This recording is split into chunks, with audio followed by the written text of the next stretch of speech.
A cow or a horse is always just a cow or horse. In my original world, I am a top-tier cartoonist, working and studying diligently every day until exhaustion unsurprisingly kills me. After death, I transmigrate here as the only son of the scholar Jake, my adoptive father. He is wealthy enough to live comfortably from rent alone. With that fortune waiting, I decide this life belongs to a carefree young master devoted to eating, drinking, and having fun. Yet everything ends when I turn 6. The truth is devastating. I am the wrong young master in Jake's family, while their real son lives with farmers in a farming village.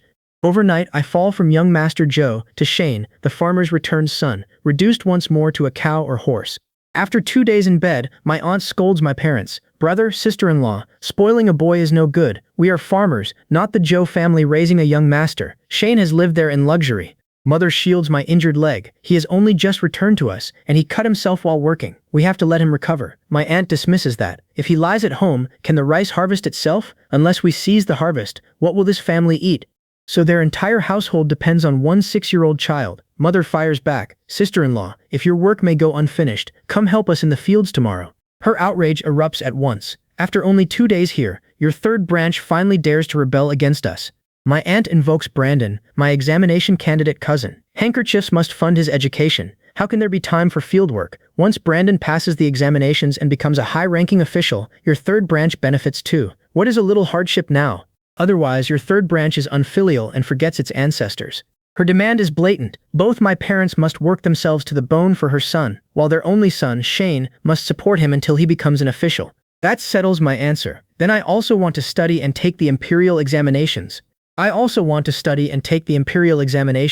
I repeat. The imperial examinations are my only path to an easy life. The saying is simple. Poor scholars, rich scholars. Once I pass like my former adoptive father, the scholar Jake, and own plenty of land, I can finally lie down and live comfortably. An elder crushes that dream with the costs. Study means tuition, festival gifts for the teacher, books, paper, ink, and social obligations. Everything costs money. What rich family do you think this is? However much people praise learning, this household can support only one scholar. Then the whole family can support my studies instead. My aunt recoils. You really are dreaming. My son has studied for more than 10 years and is about to pass the imperial examination. You expect this family to abandon him and support you? Her boast hands me the answer. He has studied for over 10 years and still has not passed. Shouldn't the opportunity go to my parents instead? My aunt snaps. So that is what you think too. Turning to mother, I promise. Then I will win you a title, and we will never depend on her. Her child has been home for 2 days, yet this is the first time he calls her mother, the woman who carried him for 10 months. Mother knows that if she had raised me herself, field work would begin early, like every village child, and she could accept that fate. But the Joe family raises me chubby, healthy, and every bit a little master. Since mother marries into the Chen family, however hard or exhausting life becomes, she works the fields like a man. Marriage into the Chen family is mother's lot, but her son is no worse than others. Mother finally demands, why can wealthy sons study and become masters, while my son falls from young master to farmer, toiling in the fields? She faces my aunt. Our ancestral teachings never say only the eldest son's grandsons may study. My aunt turns vicious. The third son's wife seemed honest, but today the truth emerges. You actually want to surpass the eldest son. Then she attacks me. Your precious son is already a lazy good-for-nothing. He talks only of studying and examinations because he refuses to work in the fields.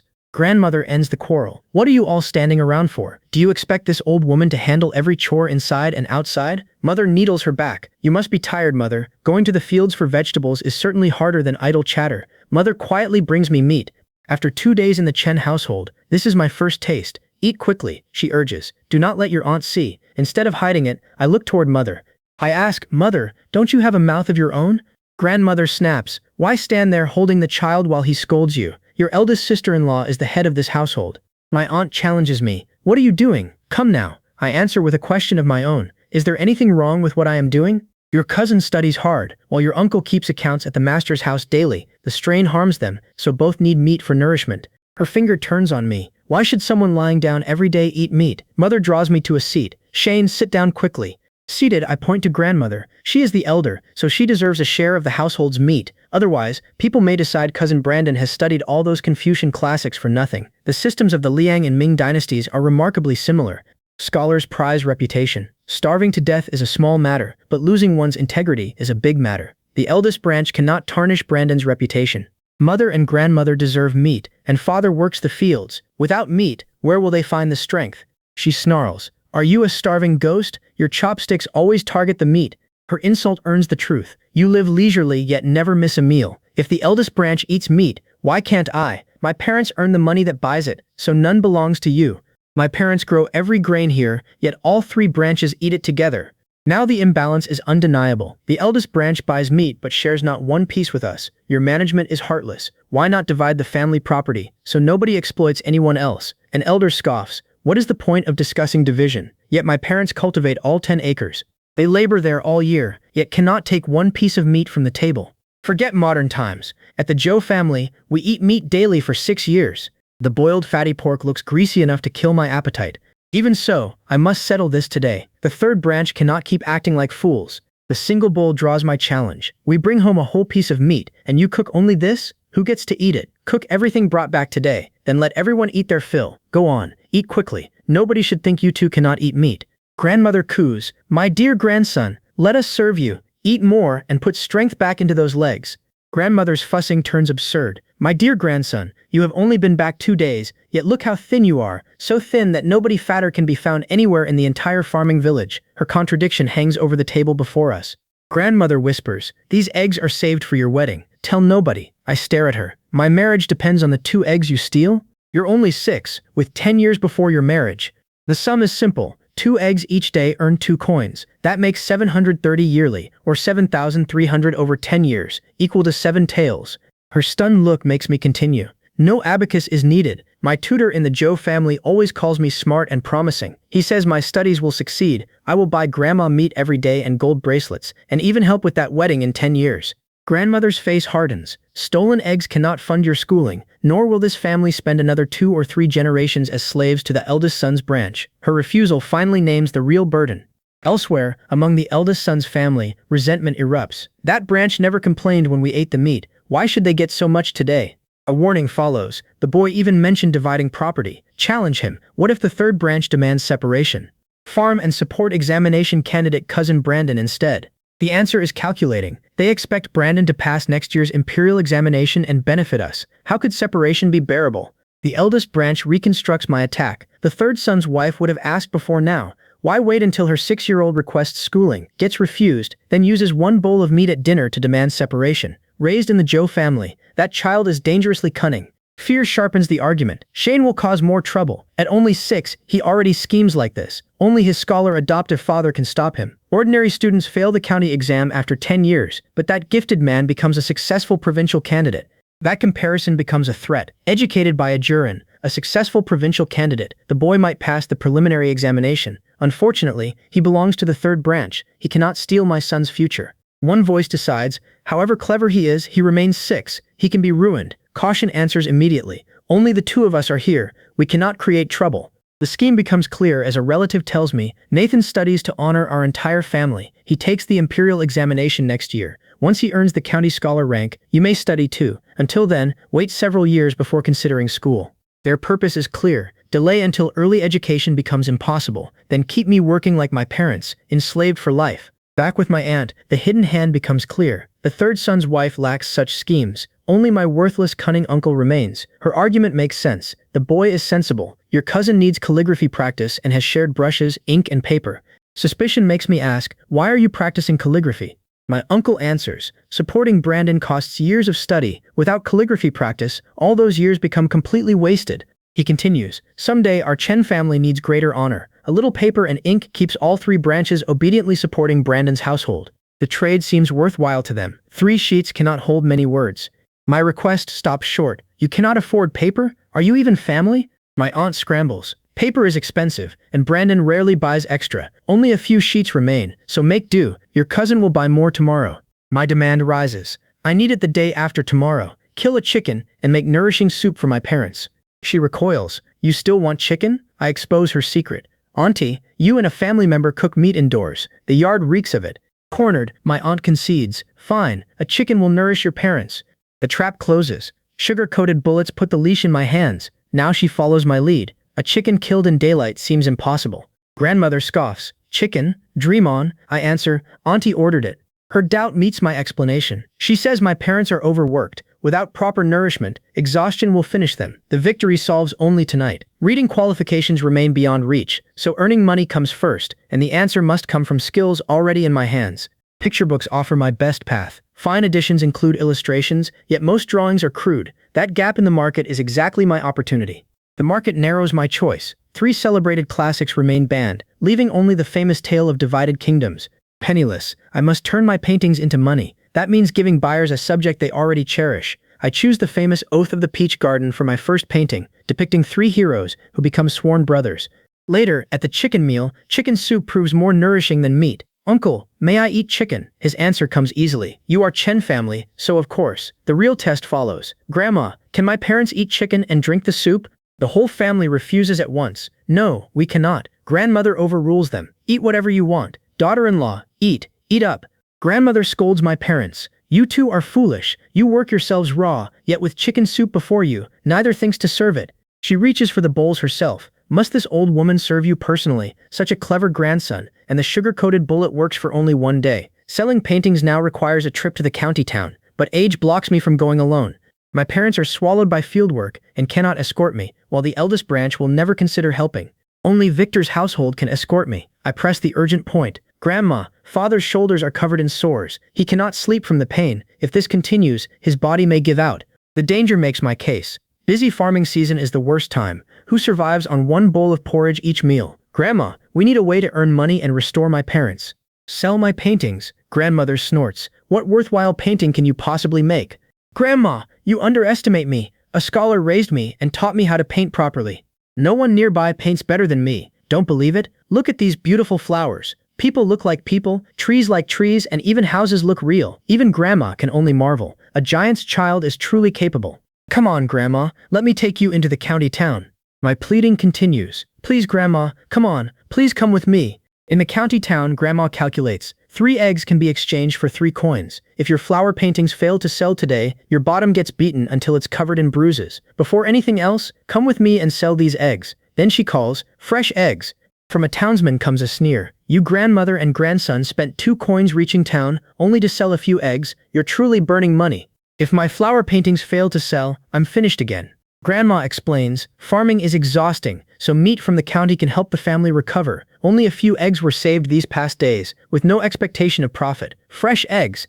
At a nearby bookstore, a customer takes every egg. The clerk then explains, our shop has a studio, and its printing plates are already finished. Changing the paintings takes too much time, labor, and money. It simply isn't worthwhile. Liang's printing is already widespread. Every widely sold book uses woodblock printing. Once craftsmen carve the illustration plates, bookstores can reuse them over and over again. Even excellent drawings will not make a bookstore change its plates. That hardly matters. In my past life, my first comics go straight to the largest comic company. Rejection there simply sends my submissions onward to the second-tier companies.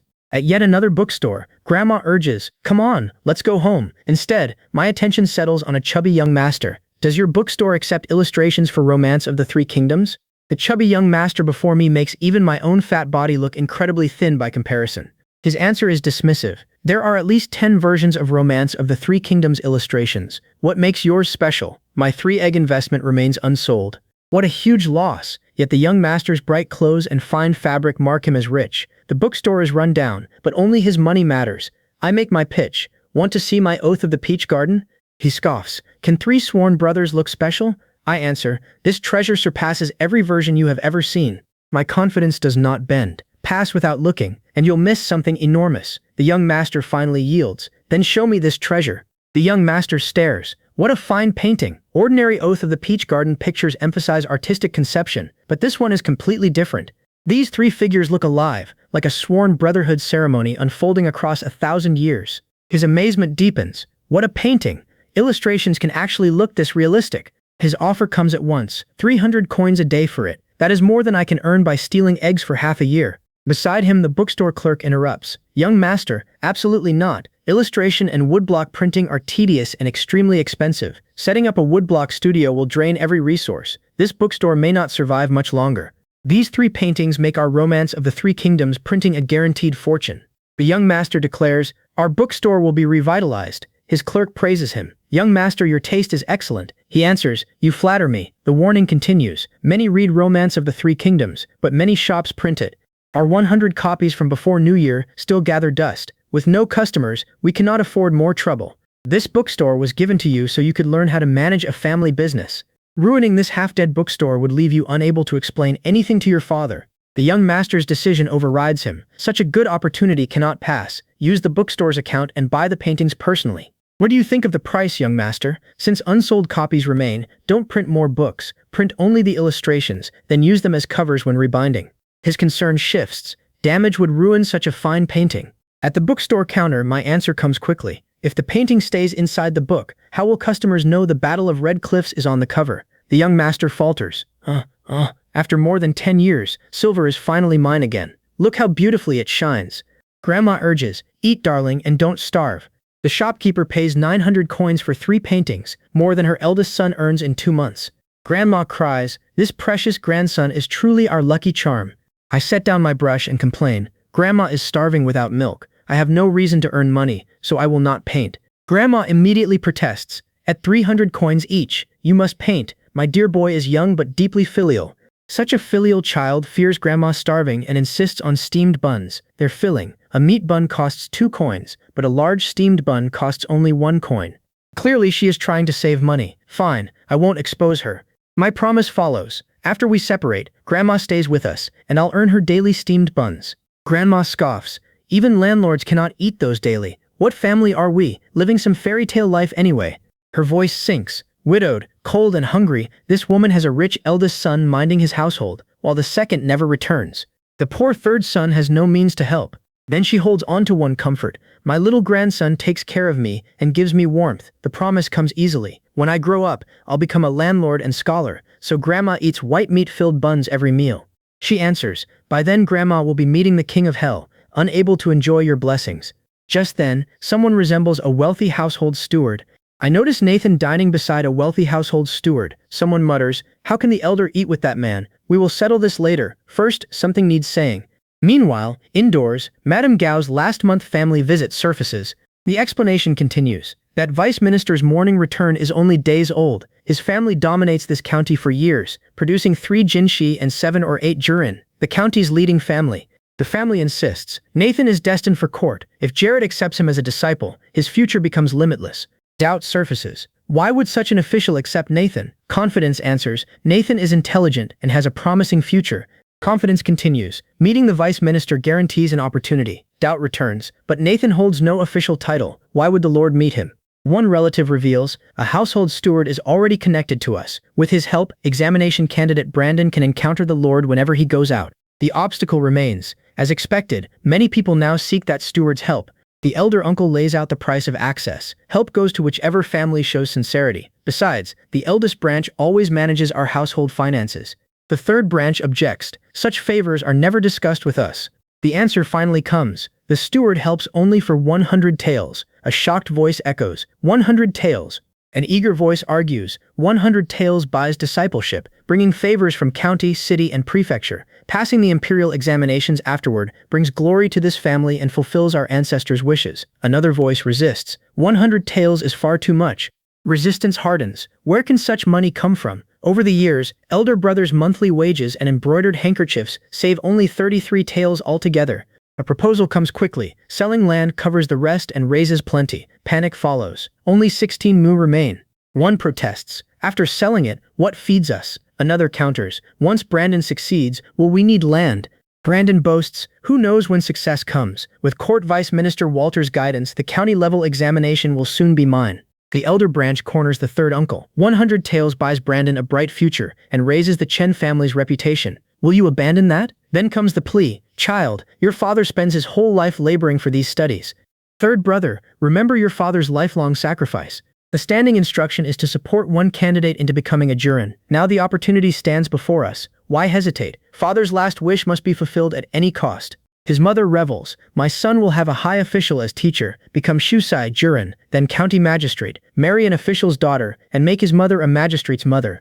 Father's land stays, someone insists. It belongs to the eldest son's family. The third branch challenges them. Why refuse? The eldest couple manages the household, but our branch owns land too. Brandon brings honor to the Chen family. The eldest aunt sneers, you only want your immature brat replacing Brandon at school, so our branch must support him. Household servant Tyler becomes her target. You look honest but harbor evil intentions. Another recoils. Sister-in-law, that is heartless.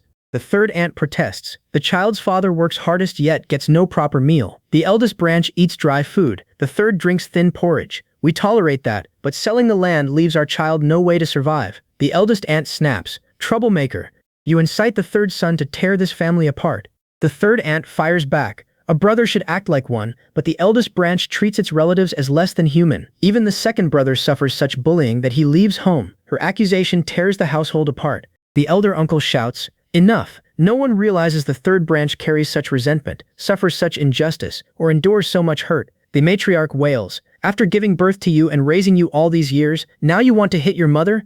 An accuser answers, "Your second son Carter cannot bear the mistreatment," and runs away from home. Someone cries, "Now you drive the third son away." The elder retorts, "This serves the family, spare the nonsense."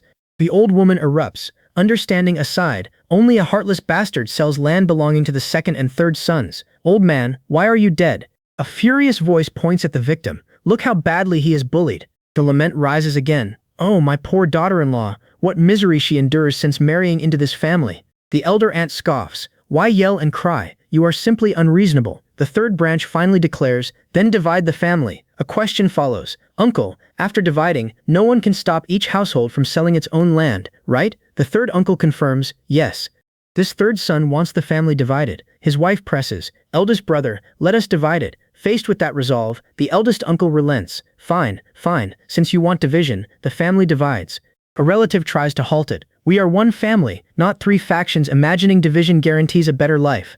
Brandon dismisses them. What use are they? Separation is better. Their affairs no longer matter. Third uncle and aunt despise this candidate and will withdraw support after one failed examination. His mother stops pleading. "Why beg? Once my son passes, they must never seek his favor." The third aunt refuses, even begging for food. This branch never begs your family. With tempers fixed, practicalities take over. Dividing the family requires the clan head to preside, but nighttime prevents any invitation. Tomorrow, when there is time, we can invite him. The decision now waits for daylight. "Do you think separation lets me study? It means no one stops me." The objection comes quickly. "Your parents barely support you by laboring in the fields. Where would they get the money? My parents earn every coin spent on my education." The third branch already suffers a terrible loss. Even the villagers who see my parents working day and night feel grateful enough to say, "They work so hard," yet their own family takes every sacrifice for granted without any remorse. "If your parents can support you, why sell our land?" The third branch spends none of the money earned by the eldest branch. My patience finally breaks. The eldest branch eats the grain grown by the third branch at every meal. If losing support for your education angers you, so be it. But pretending you never benefited from the third branch is truly disheartening. We will see how well you fare. The answer is scornful. What good life can your family possibly have afterward? Since we are separating, let us discuss the division. Since the household head claims generosity, the assets must naturally be divided generously. Everyone knows our position: 16 mu of farmland, 3 large tiled brick houses, 2 mud brick houses, a kitchen and an outhouse. We also hold 33 taels of silver in cash, plus tables, chairs, benches, pots and pans across both houses. The eldest brother invokes the dead patriarch. "Before father died, he ordered me to raise and marry off both younger brothers. That duty was fulfilled. Now the third brother has a wife and child, yet his eldest brother is somehow accused of meanness. Hunger gives me an answer. Uncle, do not blame father. Last night hunger kept me awake." Someone snaps, "You want your cousin's meals, then separation? If you refuse, we stay together. If food runs short, I'll borrow from my parents in the Joe family and repay them when I grow up." The accusation turns on me. "A child like you makes baseless claims. When has this family ever mistreated you?" The rebuke invokes my adoptive father, Scholar Jake. "What a brat. Since childhood, Scholar Jake teaches you that sincere intentions are not self-deception." Someone recognizes the lesson. That phrase comes from the Great Learning. At his age, my lesson was still the 3-character classic. He is already beyond it. The name only sharpens the anger. Do not think mentioning Scholar Jake lets you spout nonsense. Shut up. You are utterly ignorant. Are you afraid Scholar Jake will become angry with me? I knew you were indirectly insulting me now. A reprimand follows. Is that how Scholar Jake teaches you? This is the Chen family's separation, so leave Master Jake out of it. Do not disgrace our clan. The clan leader orders, "Take your mother away." Then his attention returns to me. "How far have you studied, brat? You only finished the 3-character classic." That book, the 100 Family Surnames, and the 1,000-character classic merely teach young children basic literacy, totaling 2,000 to 3,000 characters. Then how do you know a sentence from the great learning? My answer is ready. Scholar Jake often teaches me such words, so they remain in my memory. Laughter erupts. Good. An expert bears no guilt, so what is there to worry about or fear? The examiner reveals the trap. A random analect sentence receives your correct answer. Clearly, you know over 300 characters. Enough testing. Clan leader, let us divide the family first. The clan leader returns to the true stakes. A farming family supporting one scholar must devote all its strength. With two families supporting two scholars, whichever branch receives more money can continue its studies. Dividing this family also determines the future of both students. The family accountant earns more toward his children's studies than Tyler, the third brother who toils constantly in the fields. The embroiderer also possesses a valuable skill and earns substantial money by stitching handkerchiefs for sale. That branch should therefore share its earnings generously, yet not everyone can study. Whoever endures longer has the brighter future. Many study for an entire lifetime and remain old students, while natural talents become scholars before adulthood. Exceptional talents, like Scholar Jake, even pass the provincial examination before turning 30. Scholar Jake's provincial success before 30 becomes the measure of truly exceptional talent. Then the judgment falls on me. Though tested only a few times, the boy Shane clearly possesses genuine talent for study. The eldest brother finally proposes terms. Only the eldest and third branches remain here, so divide the property into 2 shares. Each branch receives 8 mu of farmland. Because Tyler farms the land, give the third brother every farm tool and spare everyone another purchase. Divide the family's stored grain equally as well. A relative argues, our eldest branch funds Nathan's costly education, so it deserves a larger share. The third branch must accept this loss as filial duty. Once Nathan passes the imperial examination, he will never forget his third uncle. Nathan's education was meant to secure all 33 taels, but my intervention wins the clan leader's approval. The matriarch objects. The family has 3 sons. Though Carter is away, he will return. Keep his rightful share. Dividing everything between 2 branches leaves the eldest too little, while 3 shares leave even less. Her proposal changes the arithmetic immediately. 3 sons now divide the estate, leaving the eldest son's family with a much smaller share. The absent son remains central to her decision. Carter has been gone for 10 years and may never return. If death comes before him, divide his share between the eldest and third branches. The third branch accepts first. Mother, there is no objection, she presses the clan leader. What I propose is reasonable. Although Carter has not returned, he remains a descendant of the Chen family and naturally deserves a share of its property. The eldest branch panics. How can Nathan take the imperial examinations after this division? Mother, he is the family's eldest grandson. Would you force him into farming? The matriarch refuses. Nathan is my grandson, but Carter is my son. He cannot return and find nowhere to live. Someone concedes her attachment, then invokes principle. You cannot bear seeing your son treated that way. Things have a beginning and an end. Knowing the order of priority is the key to understanding the way. Property is divided among the fathers, not the grandchildren. Since the fathers are dividing it, what right does a junior have to speak? The matriarch protests. How can you ignore your grandson insulting me? Yet she cannot answer my arguments. Though only 6 and barely reaching the family accountant's shoulder, I openly challenge the eldest branch. Nathan, the eldest grandson, remains inside throughout the dispute.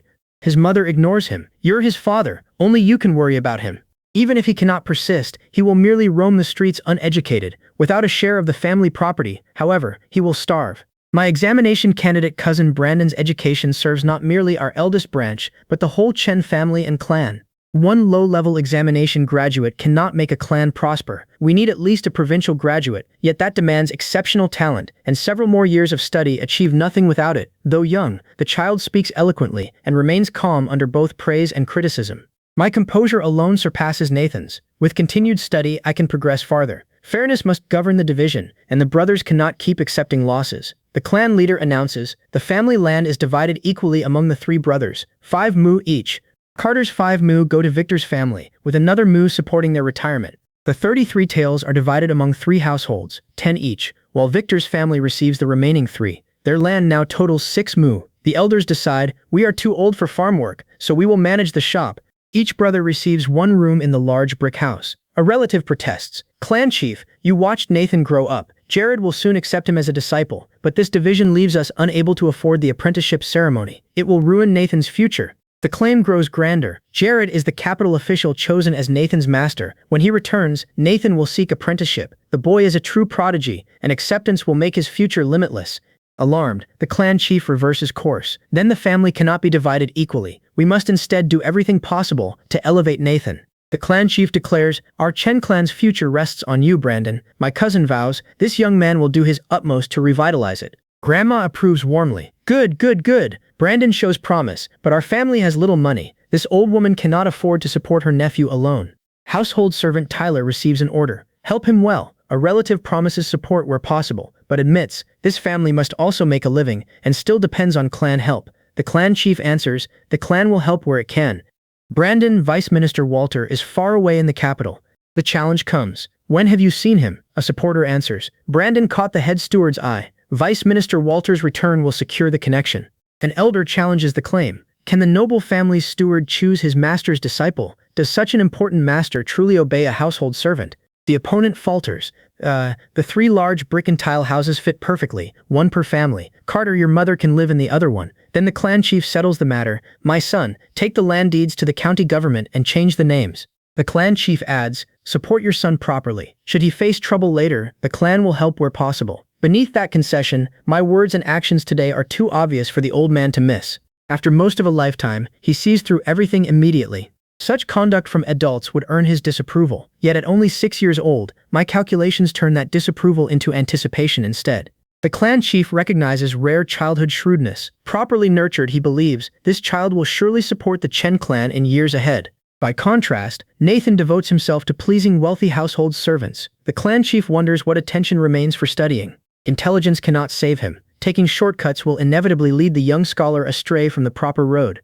Attention returns to me. Since your education has begun, study at an academy. This county has several academies, but none compares with the noble family's academy. The clan chief recalls, this old man took that academy's exam and failed. On his second attempt, the examiner judged his studies inadequate. The clan chief recalls studying day and night before passing the preliminary examination, then advancing no farther. He advises, the noble family's academy has demanding standards. Do your best. If you pass, 10 years of hard study may earn you the county scholar rank. Nathan replies, thank you for your guidance, clan chief. His mother says, they believe you will never succeed. Nathan's mother urges him, make me proud. Earn the county scholar rank and prove them wrong. His aunt replies, should Nathan succeed, his aunt will celebrate. Sister-in-law, do not worry. The aunt snaps, even if we beg for food, Nathan will not earn that rank. Tyler, do you choose your wife or brother? Tyler answers, my wife is right. We will not burden that future official.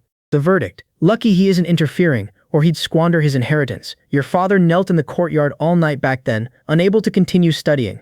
I protest. How can anyone be so hard-hearted before 20? Grandma, if nothing else remains, let's visit the county town. When we arrive, a shopkeeper calls. You finally came. Inside a shop, someone greets Grandma. Sister-in-law, selling paintings? My question follows. Shopkeeper, do you buy them? The shopkeeper agrees. At the right price. The shopkeeper appraises them. From long experience, once this painting enters a picture book, the book will become a bestseller. Next door, Maju Xuan added 3 paintings to Romance of the Three Kingdoms, and crowds nearly broke its doorframe. Those paintings were first offered to Shu Shangjai, but this shop declined them. The question comes, who painted them? My answer follows, my father. The shopkeeper studies the work. Your father's painting style differs from ordinary people's. It is unique. How much do you want for these paintings? Grandma keeps control. We don't know the market price. Name one first. If it's reasonable, we'll sell. Otherwise, this boy and Grandma will ask elsewhere. Across the counter, I watch the shopkeeper reconsider after missing his earlier chance. He says, I sincerely want one. My offer is 4,000 taels. 3,000 sufficed last time, yet today's price climbs even higher. Several paintings would bring an enormous silver fortune. Nearby, someone objects. Why spend money on books? Student, just take one and copy it. That will save plenty of money. A student agrees. Excellent handwriting. It can be copied. Outside the bookshop Shu Shangjai, someone confronts us. Why leave Shu Shangjai? You have paintings, yet refuse me and sell to that bookshop instead. Your shop refuses to print new books, so naturally, I won't burden you. The owner bristles. Who says business isn't booming these days? The bookstore owner pulls me toward his shop. Come take a look. Do you still have an illustrated Romance of the Three Kingdoms? Inside, customers crowd the bookstore. Business becomes this good in under half a month. Surely these profits can buy several of your paintings. The owner clasps my shoulder. We have an agreement. Bring every painting here from now on. Brother, what is your name? I introduce myself as Shane, and the owner declares us friends. His offer remains firm. Bring every future painting here. You will never suffer a loss. The bookshop pays 4 qian apiece, but this shop will only pay more. Don't underestimate us for being smaller. The owner proudly adds, my family is wealthy and influential. Nothing in Pingsing County lies beyond our reach. His confidence soon reveals a larger ambition. Your 3 paintings revive Moju Pavilion. Continued cooperation makes it bigger and stronger. letting me inherit the clan business and escape endless recitations of sages and their writings. Any trouble you face becomes this shop's concern. Just help me enter the noble family's academy. That request is impossible. Brother, don't make this difficult. The noble family's academy admits only 10 students yearly. Trust makes him confess this desire, while Court Vice Minister Walter faces an imperial problem. When a great Liang minister's parent dies, the minister returns home for 3 years of mourning, yet disobeying the emperor is forbidden. A minister therefore submits memorials requesting mourning leave. The more memorials he offers, the more readily the emperor permits him to remain in office, because Great Liang prizes literary reputation and proper conduct above all. When the first request is denied, another petition lets the emperor weigh the minister's rank and offense. Back at the Zhou residence, repeated refusals appear ungentlemanly, so additional memorials only increase imperial favor. A household servant rushes forward. "Young master, you finally return. Master and madam think about you every day." My first concern is the household head. "Is master home?" The servant bows. Your return reaches him and he waits in the study. Inside, my adoptive father Jake orders ample food for grandmother. "Treat her well," the family urges her. "Our household lacks no food, grandmother. Eat your fill." My adoptive parents then complain. "You hesitate so long that we fear you forget this family and your elderly parents." Their claim makes me laugh. My adoptive father Jake is only 26, not even 30. How is that elderly? Jake counters, "Your frequent absence saddens your parents. You do not even let the young man return to the Chen family." The reason for my visit turns serious. News reaches us that Court Vice Minister Walter remains in mourning, and the emperor never revokes his leave. Walter holds the high third rank, yet the emperor completely disregards him. Clearly he has lost all imperial favor. The danger deepens with every word. After 3 years of mourning, Walter is unlikely to receive another appointment. His political career ends. Every student entering the noble family's academy bears that family's mark and joins Walter's faction upon entering officialdom. Once Walter falls completely, his political enemies will certainly purge every one of them. Jake studies me carefully. "Friend, where does this information come from? Truth remains uncertain. You must investigate it yourself, father." The conclusion still follows. "If the news is true, father, you must leave the noble family's academy quickly." Father refuses. "I owe this family gratitude and cannot abandon them in disaster." His loyalty leaves only one answer. "But father, if this really is true..." News arrives that Eric can no longer attend the noble family's academy. He tells his father, "Since you refuse to leave, the imperial examinations are my only path. An official title will let me rescue you when this family falls. Now their academy examination is closed to me too." My change of heart delights my adoptive family. "Shane, you finally come to your senses. Returning to the Chen family means enduring a farmer's hardships." Jake looks relieved. "Coming to your senses is enough. With your talent, Shane, your future achievements will certainly surpass mine." He hands me a bundle. These contain years of study reflections. Read them carefully. Gratitude escapes me. "Thank you, father. Why not become my teacher?" Jake immediately refuses. "No, our bond as father and son is already unbreakable." He settles the matter decisively. The position of teacher should remain open for someone else. Jake taps the books. "You brat, your judgment surpasses your father's. Enter the court someday, and you will surely thrive. Memorize these books and every interpretation of the classics. Bring anything unclear to me. Tomorrow, a proper teacher will instruct you." Before arranging anything, Jake adds one condition. "Return home and ask whether your parents agree." Back at my biological parents' home, darkness has fallen. Mother examines me closely. "Have you lost weight?" Her worry eases. My biological parents treat me very well. Mother presses a bundle into my hands. "Here are clothes, shoes, and food. Take everything back with you." Her care warms me immediately. "Thank you, mother." Laughter fills the room. Young Master Scott can now study at the Zhou family residence. He looks fatter and fairer than before, with fine cotton clothes replacing his old garments. Mother sighs. "Shane must share our hardships now, but life will improve." I tell father, my adoptive father takes Eric to meet instructor Mark tomorrow. The opportunity is clear. "With your permission, father, let me go with them." Father laughs and agrees. "Tomorrow you can go. Since Shane wants to study, give him the large brick house. Proper rest will provide more energy." Their support settles everything. "Thank you, father." "Thank you, mother." Mother gives one final warning. "Behave properly before instructor Mark, and do not act clever. Before pursuing knowledge, first learn to become a good person." Instructor Mark is already famous throughout the county as a child prodigy. By 3, Master Mark knows the 4 books. At 5, he writes essays. At 12 and 15, he passes successive examinations. A brilliant future awaits him. Determined candidates travel to learn local customs and policies, and Master Mark does exactly that. When local gentry forcibly occupy farmland, he angrily appeals for the farmers and recovers their fertile land. The offended gentry retaliate before he can leave, severing all 5 fingers from his right hand. Liang law bars disabled people from the imperial examinations, so Master Mark loses his path to official rank along with his fingers. Afterward, he tutors in a wealthy household, then returns home in old age to enjoy retirement. My adoptive father explains, earlier guidance from Master Mark creates a valuable connection. A personal visit secures this opportunity to meet him today. Should you refuse to become his student, wait until achieving the Shusai title. Only then can you seek a renowned teacher. His warning settles into a familiar saying, it is good to take shelter under a big tree. Then comes the harsher lesson. Your talent will carry you into officialdom, but choosing sides too early invites disaster. When a patron falls, every dependent becomes implicated. This lesson costs dearly, and escape is impossible. Protecting you is all that remains. Do not follow the same path. On the way to Master Mark's home, the danger becomes obvious. You're right, choosing sides before understanding the political situation is courting death. Out in the fields, Master Mark barely pauses from spring planting. There is too much work. If the candidates are willing, they can join me here. Among the seedlings, his first lesson begins. Planting rice should resemble writing characters. Everyone must be placed carefully. My adoptive father watches us labor and protests. At home, you never have to work in the fields, yet your teacher makes you do it. The complaint misses the point. Don't you care about your own children? This is Master Mark testing us. A worker catches me staring. What are you looking at? Your adoptive father lies bedridden at home. Scholarly success spares you from enduring hardship like this. Later, back home, how are the two children doing?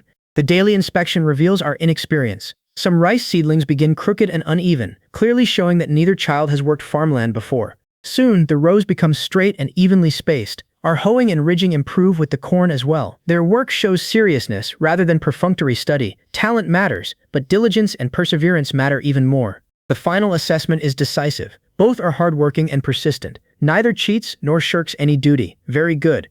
Master Mark reaches his verdict. These two disciples are accepted. My adoptive father entrusts us to him, but Mark challenges the noble family's teacher. Withdrawal is still possible. Why remain so persistent? The teacher reveals his reason. After both parents die, the clan seizes the family property, and unpaid tuition nearly ends these studies.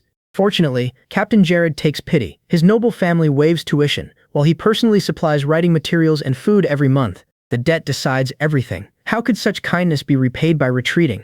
Master Mark relents. Knowing it is impossible, you still act. How can anyone persuade you now? Then congratulations on gaining two good disciples.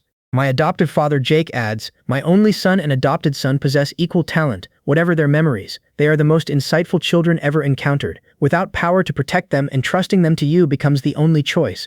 Meanwhile, back at our family home, someone returns. Auntie, he's back. She brightens. Is there good news? The answer comes. Your brother is entering the noble family's academy. Auntie immediately announces, a chicken is already stewing to nourish his body. The eldest brother cautions the third, you should look forward instead of constantly looking behind. Doesn't the noble family's academy accept students only during spring? The third brother counters, others cannot enter now, but the noble family's steward and this family share a good relationship. Court Vice Minister Walter cannot personally take your brother as a student, but the steward can send him into the academy. Support comes without hesitation. Just say the word, brother. Help is freely given. 10 taels is costly, but a bright future is worthwhile. Yet my earnings leave the family only 15 taels in total. 10 leaves 5 taels, insufficient for books, brushes, ink, paper, and inkstones. Fortunately, the scholar gives us books, otherwise we cannot afford brushes, ink, paper, or inkstones. The danger outweighs that opportunity. Father, mother, the noble family's academy is no longer a good place. Father objects, Court Vice Minister Walter remains in mourning, and the Emperor has not revoked his leave. Several other officials still serve the noble family. Our reputation continues resting on them.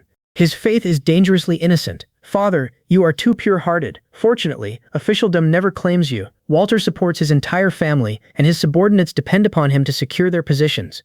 The consequences follow. With the court vice minister fallen, his subordinates face ostracism and endangered positions. At the academy's height, even 100 taels cannot secure entry before New Year or spring. Recruiting students so readily now is completely abnormal. Something is wrong.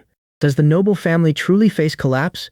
The answer depends on two forces. Everything rests upon the strength of Court Vice Minister Walter's faction and the ruthlessness of its opponents. The warning provokes anger. You refuse the money and try to stop me. My childhood sweetheart seeks a better future at the noble family's academy.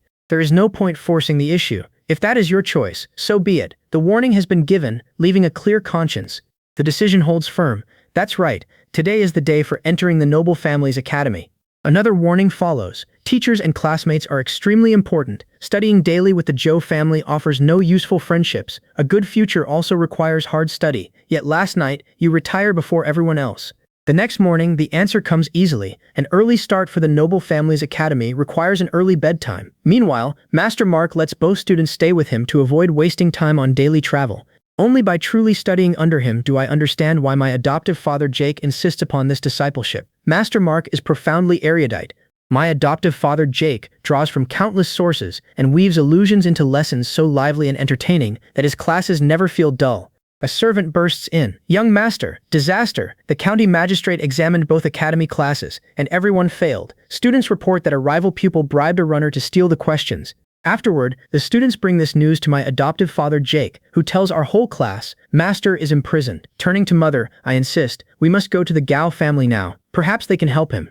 Mother warns, your father foresaw this very day. She continues, your father said the Gao family has a way and will help. Otherwise, going is useless. He specifically forbade your involvement. She warns, once your father is convicted, Eric becomes a criminal's son and loses his examination rights. Leave him the land, and he can live comfortably while waiting 3 years to study again. Fortunately, Master won't interfere. Better for me to lose. Studying for imperial examinations is extremely expensive. Farming makes supporting your education difficult. The family's money can fund your studies, but in the future, academic success must come through your own earnings. I don't want it. This is what your father leaves you. Refusing makes no sense. He is only imprisoned and can return. Dividing the family property prematurely makes no sense. Your father remains the family's only academically successful member.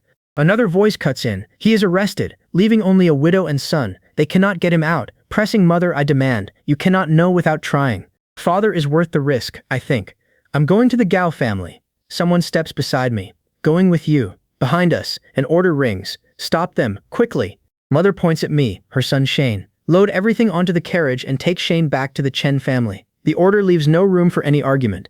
Back at the Chen family comes disbelief. Scholar Jake was arrested so easily. Madam specifically entrusts the household master with one task. Keep a close eye on the young master and do not let him go anywhere near the county town under any circumstances. Someone eyes the books. What are they worth? Books are incredibly expensive now. Even the cheapest cost several hundred coins, while pricier ones cost 1 tael or more. Even old books can fetch a considerable amount of money. Selling all these brings at least several hundred taels in total. Even a mistakenly identified child receives so much property. Aunt, concern for your eldest son still comes first, doesn't it? He also studies at Gao Clan School. This cheating case implicates Scholar Jake, along with other teachers and students. A woman wails, oh my husband, how is he arrested while studying at Looming Academy? He prospered until your insistence on Gao Clan School ruined our child. Another relative snaps, troubling the second son's family achieves nothing. My husband opposed sending him, but you refused to listen. The accusation flies back. Blaming us now changes nothing. You should have revealed everything you knew. Your husband said not one word and watched examination candidate cousin Brandon jump into the fire pit. A retort follows. There was nothing to know. Recently, you strongly advocated sending Shane to Gao Clan School yourself. Suspicion replaces anger. Your change of mind means old Master Jake told you something. Uncle sent Chen family scholar Nathan to Gao Clan School. Then blame Uncle, the person who actually sent him there. A furious defense follows. Seeking improvement is no crime. The family empties savings and runs everywhere for a son's education. My father repeatedly tried stopping you from pushing Nathan into the fire pit. Surely he does not resent your success. The answer comes with a sneer. That is nothing but sheer stubbornness. Tempers finally erupt. You simply want that outcome. When examination candidate Brandon gets into trouble, everyone turns and attacks you. Will you become just like them, barking uselessly because you are incompetent? Ugh, our branch lacks Uncle's abilities, but we search here and there for connections and still know how to behave reasonably. The families are separated now, each living its own separate life. Uncle, failure to build yourself a good life gives you no right to blame the entire second branch. The quarrel breaks into a scream.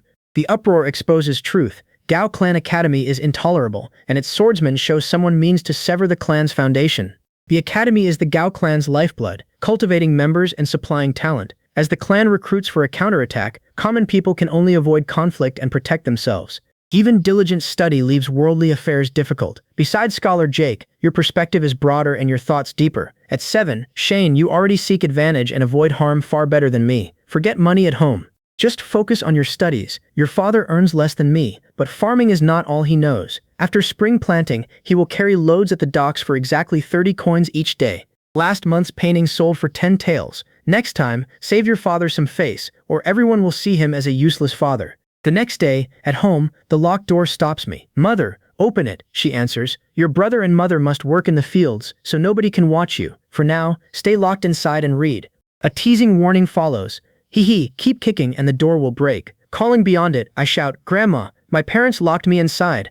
Grandma answers, your parents were specifically told to keep you home, so stay here. Nobody even knows how Nathan is doing. I call through the door, Grandma, I have a way to save Nathan, she demands. What way? A warning reaches Grandma. Don't let him deceive you. If he could convince the Gao family, the scholar's wife would not stop him saving Scholar Jake. Their lives outweigh my future, I think. Going there may offend the Gao family and damage my future. Mother forbids me because she worries. But beside father and Nathan's lives, what does my future matter? Someone lunges. Don't! The desperate cry follows me. Are you trying to kill my son? Another warning strikes. You will only make things worse. Reaching for Grandma, I urge, come with me. She hesitates. Can you save my fool? My adoptive father receives only this one chance. No accident can be allowed. A worried sigh escapes me. At the Gao residence, I announce, my adoptive father Jake's son requests an audience with your esteemed master. The servant goes inside to inform him. I refuse food and press him. Is the master here? Will he see us? Whatever answer awaits, my decision remains unchanged. We should at least try. Second young master Curtis fishes rivers and lakes, leaving him darker than others. That observation makes the young master study me. This child must have seen Curtis before. How do you know he is my father? I explain. My father says Curtis excels at fishing and loves fish. Seeing him personally feed the fish confirms my guess. The answer impresses him. Jake has shown exceptional intelligence since childhood, and his son is no less capable. Hooked, he is finally listening. Today, saving your father and mine matters, but saving the Gao family matters even more. The young master immediately challenges my claim. Jake is involved in the imperial examination fraud. What does that have to do with the Gao family? My answer takes the form of a warning. A tree may grow upward, but surviving wind and rain depends on roots buried deep underground. Even the luscious tree is useless once its roots rot. The young master studies me closely. Who teaches you such things? I keep the answer simple. Summer is hot, and trees often give me shade, so these words are made up. His suspicion eases. Get up. Once upright, my warning continues. Cut away rotten roots to preserve the healthy ones, and the tree can keep growing toward the sky. Once rot smells, insects and ants gather to gnaw it. Then they devour both the rotten roots and the healthy ones. The danger is already clear. When a tree's roots show signs of rot, leaving them alone only attracts more insects and ants. Wind-exposed trees attract insects and ants without any rot. The young master counters, only targeting, bird pecks or insecticide can drive those pests away and preserve the tree. Then his attention turns to my learning. Have you read books? My record surprises him. 4 books and several essays. Choose a classic text. With your wit, studying at the Gao clan school would be easy. That invitation is precisely the danger. The Gao family expects an attack, yet uses its clan school as bait, recruits teachers and students, lures enemies into planting their people, then sacrifices some to escape. My accusation goes further. This strategy may be useful, but it is despicable. It damages the family's reputation and future. If Jake and the others become expendable pawns, nobody will remain loyal to the Gao family. The family's own disciples cannot easily sustain its power alone. Outside, grandmother finally sees me emerge and cries, "Oh dear, we finally see someone." Grandmother immediately confronts me. Why mention nothing about your cousin? You only discuss rotten tree roots with him. Her complaint baffles me. Those words already tell him. Grandmother stares back. When do you ever say that? Back at the Chen family home, a furious crowd calls me by name. Shane is here. Get out here. Fourth uncle, why visit our Chen family? He sneers. You're Joe. The man rejects the greeting. Who is your fourth uncle? Stop claiming kinship. I face the elder accompanying him. Old man, why bring so many people here?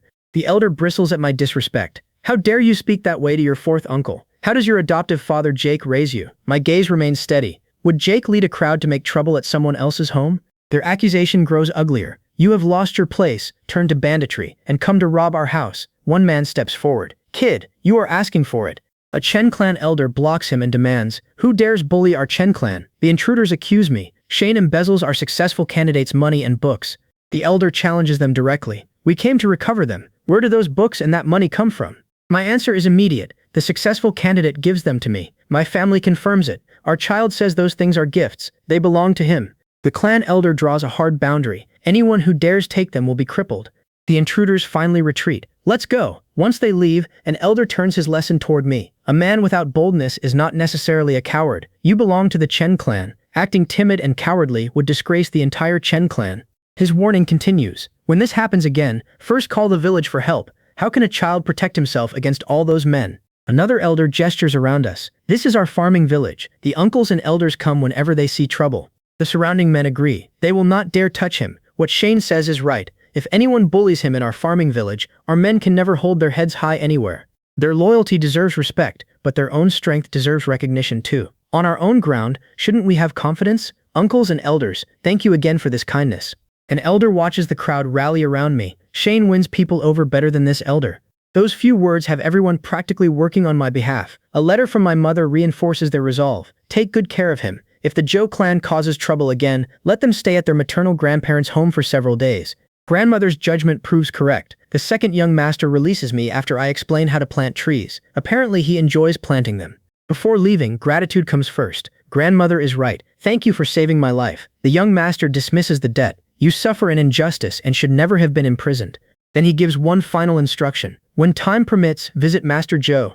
The request alarms me. What happens to Master Zhou? The answer is grim. He is involved most deeply in this case, so he suffers more. The young master reveals the investigation's result. The county magistrate is dismissed. Zhenjiang's provincial surveillance commissioner finds bribes and leaked examination questions. Most candidates in the county know the truth. The Gao clan school's teachers and students are merely implicated, so they are acquitted. His account ends with the consequence. The government dungeon is damp. Searches, burning, repeated interrogations, constant tension, and sleeplessness finally make Master Zhou's body collapse. While my adopted father sleeps, a servant warns mother, the Gao family has come. The clan elders dare not receive them. Tell us what to do. Mother, I still carry the Zhou family's blood. Mother leaves the reception to me. You are not yet 10, but you must support this family at a time like this. Were the master well, he would never let a child face such a difficult task alone. Eric steps beside me. We will go together and watch over each other. The visitor looks us over. You send 2 children? Where is the master? My adoptive father Jake remains at the government office. He caught a chill in prison, took his medicine, and fell asleep. The visitor snorts. The dignified Gao young master comes personally, yet Jake sleeps and sends 2 brats. His contempt is plain. They take me for nothing. I keep my composure and warn him. Young master, mind your words. My adoptive father is a successful provincial candidate. What are you? He stays at your family academy to repay its kindness, yet lands in prison. He nearly lost his life, and your Gao family still humiliates us. When I visited the Gao residence, your second young master never neglected me. Since the 7th young master looks down on us, he must possess remarkable academic achievements. Are you a student or Juren? Elliot, the 7th young master, vows. The county examination the year after next will earn me official rank. Why assume we will not? Remember, the imperial examination recruits peasants who rise to court overnight. Elliot's challenge lands immediately. Then let us see whether you pass the county examination the year after next.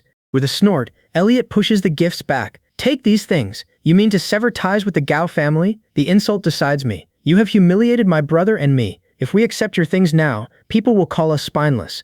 Refuse to take them, and we will personally return them to your second young master, Curtis.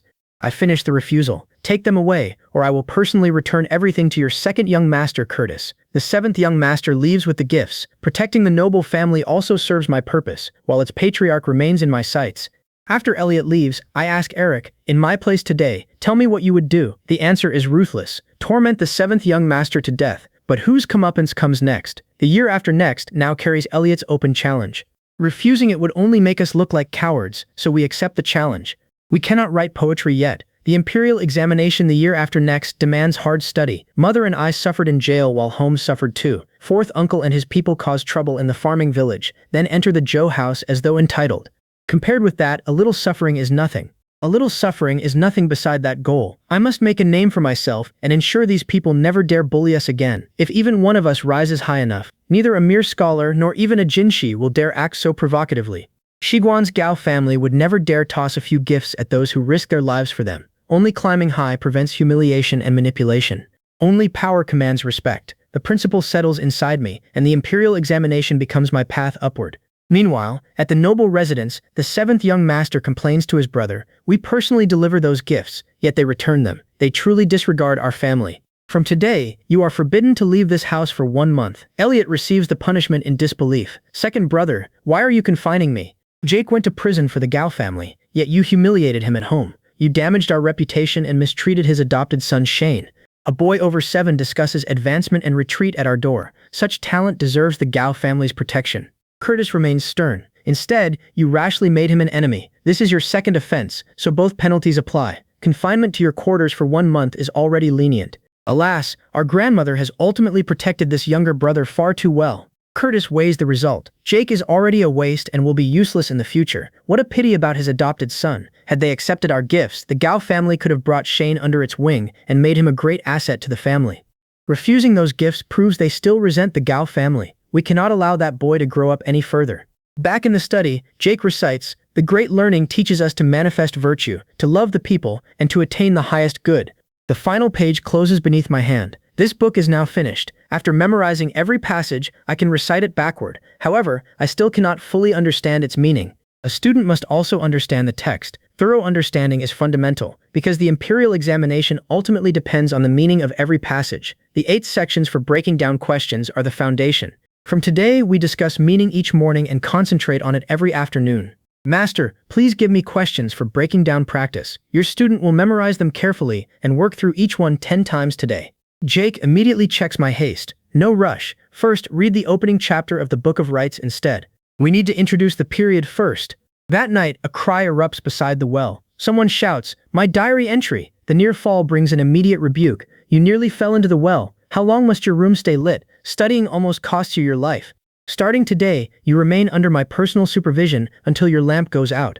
I watch the commotion spread through the courtyard. The master is fast asleep. Stop this. My warning comes too late. Master, master, a 7-year-old child is ruining his health. The accusation reaches him.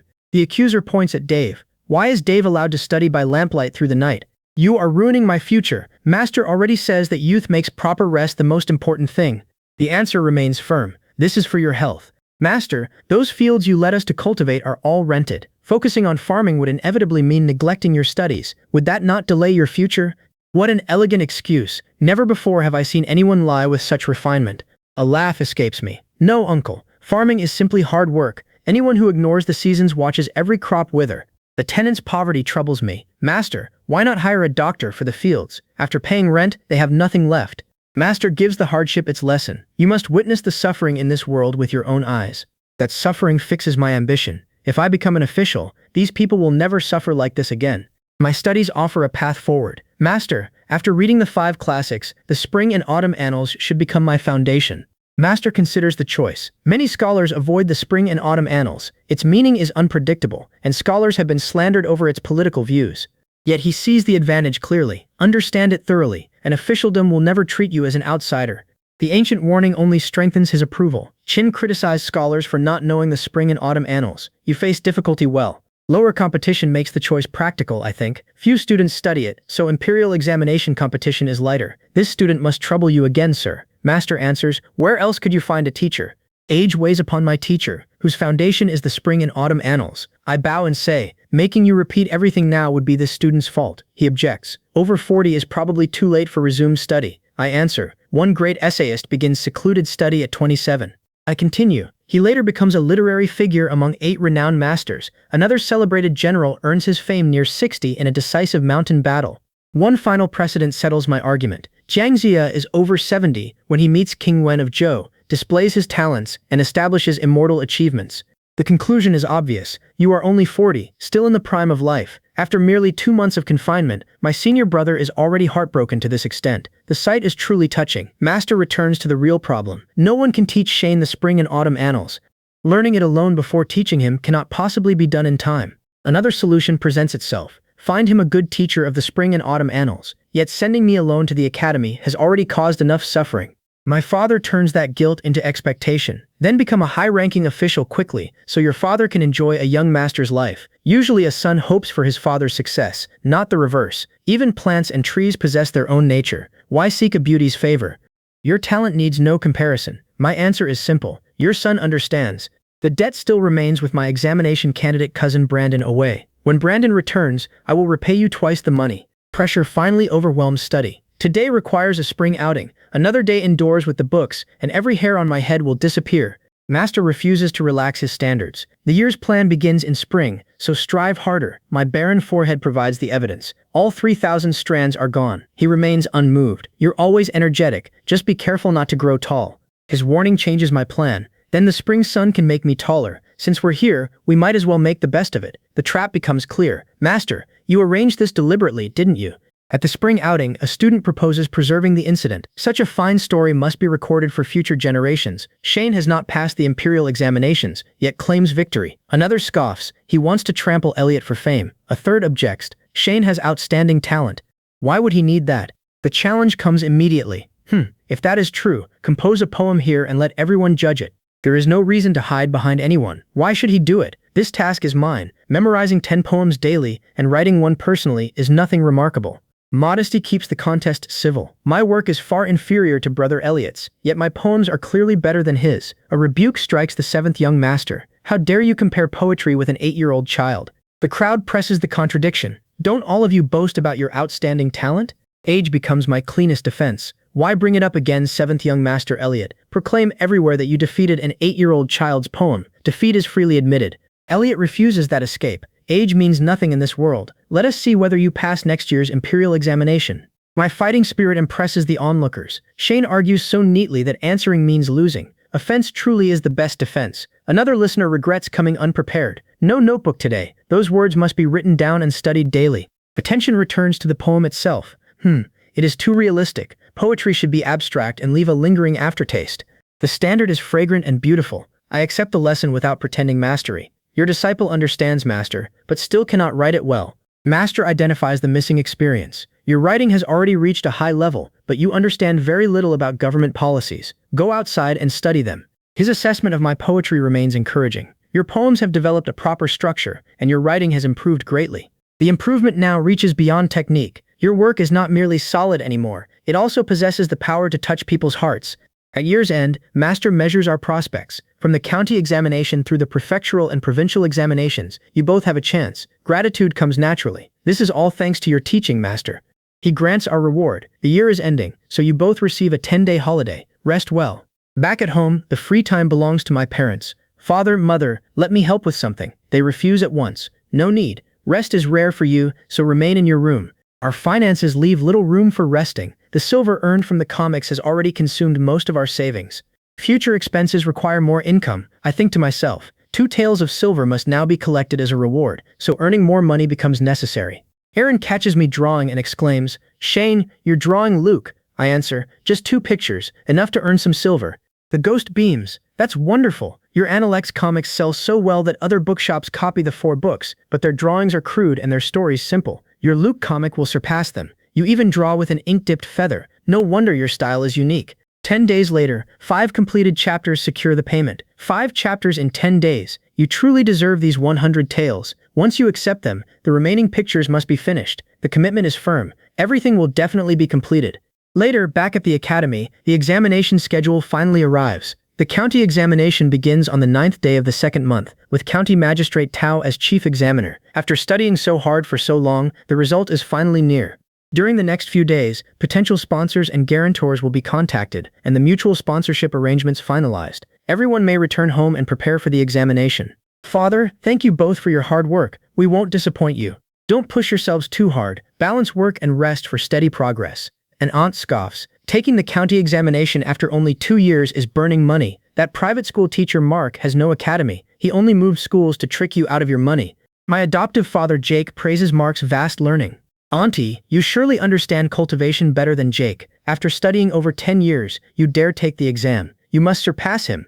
1 examination costs only 2 taels, wasting 3 or 4 this spring. Luckily, this family is rich. Studying is expensive, but your family can afford the waste. Luckily, I know how to make money, though painting leaves me too busy to study. My cousin Brandon attends Captain Jared's clan school, where he is already a designated student eating the Emperor's grain. Reality is like cooking. A few attempts teach the lesson. After studying so many years, Brandon is bound to pass. His clan school teacher always praises him. Without the accident 2 years ago, he would be a student. The same holds this year. Our farming village, Chenjuan, is finally producing a student. Supporting him is no easy matter. We sold our land and divided the family property. Yet the answer remains, a family should stay together and never become estranged. Worse, Brandon has not even passed the examination, but already acts as though he has. I ask Erin why she stiffens. She scans the shadows and says, "Someone is watching the immortal venerable." Her gaze returns to me. It is Shane. He is young but remarkably clever, and this child's thinking differs from ordinary people's. The ghost scoffs. If he earns fame, he may implicate the immortal venerable. Meanwhile, at the lodging house, someone notices, Tyler, the household servant, has Brandon not reserved a room after all? Let him share with Shane tonight. Cousins should look after each other. My snoring might disturb Shane, so 2 rooms are already booked. My room is empty, so Brandon can have it. No need, he just refuses to spend money. Focus on your examination. Your father is worried about Shane. Mother specially asked the steward to send him candied fruit. Holding one during the examination can calm your mind. Remember to moisten your inkstone often. The water in the examination room is cold. Are there enough cakes? A quick check settles it. Enough for me, with some cured meat still left. Mother gives final instructions. Do not panic inside the examination hall. Read the entire paper carefully first. She turns to Eric. Eric, do not rush your answers. Think carefully, and keep your handwriting neat. Inside the examination hall, one candidate groans. Neighboring farmhands changed shifts noisily until late, ruining sleep. Another cries, someone framed me. One cheats, and all 4 of them are implicated. The innocent candidate despairs. This harms others and yourself. Why cheat and drag me into it? Hurry and copy. Don't waste time. The examination continues until the examiner stops by my desk. Shane, check your work again. Don't rush to hand it in. After reviewing the paper, I rise. Thank you, examiner. This student has finished checking. At the exit, the examiner holds me back. Wait until 10 people gather, then everyone may leave together. 7th young master Elliot watches from nearby and scoffs. You certainly know how to steal the limelight. A flatterer murmurs, Elliot, your talent is outstanding. Learning without thinking is futile. This question must be easy for you. Though common, writing something new is difficult. His praise sharpens. Elliot, nobody submits a paper early better than you. You finished every question. Even random writing still counts as finished. Elliot counters, without grading my paper, how do you know it was random? His rival retorts, sharp-tongued and quick-witted, finishing first guarantees you won't pass. Back with my father, hunger overtakes me. Dad, I'm hungry. Meanwhile, in the grading room, an examiner studies my paper. Shane's article is rigorous. A cautious and profound approach is indeed the best choice for a covert strategy. Everything concerns Captain Jared's family. Only this method can break the deadlock. Fishing requires patience and dedication, just like taking the imperial examination. Life is unpredictable, but do good deeds and do not worry about the future. Back beside me, my father laughs. Shane, you're amazing. Resolve hardens before I declare, however vast the world, small fish must leap the dragon gate and become dragons. Meanwhile, Elliot's second brother Curtis cautions him. A balance of strength and gentleness is essential. Don't fixate too much on anything. Elliot accepts it. Second brother, this is the covert strategy. Exactly. Where is Shane? That brat keeps provoking me. Humiliation awaits. His search ends when young Master Jared arrives. A servant announces, Young Master Jared, Shane is here. My cousin receives the next order. Brandon quickly bow to the young master. Brandon's father presents him. This is my son Brandon, Shane's cousin. He studies at your clan school, and every teacher there praises his writing. A relative scoffs. Why celebrate before seeing the results? We will check the list now. At the list, someone calls, Young Master, come see your ranking. Check carefully and report to both young masters. Then comes the blow. You're not listed. Your excellent writing was only boasting. He protests. You missed it.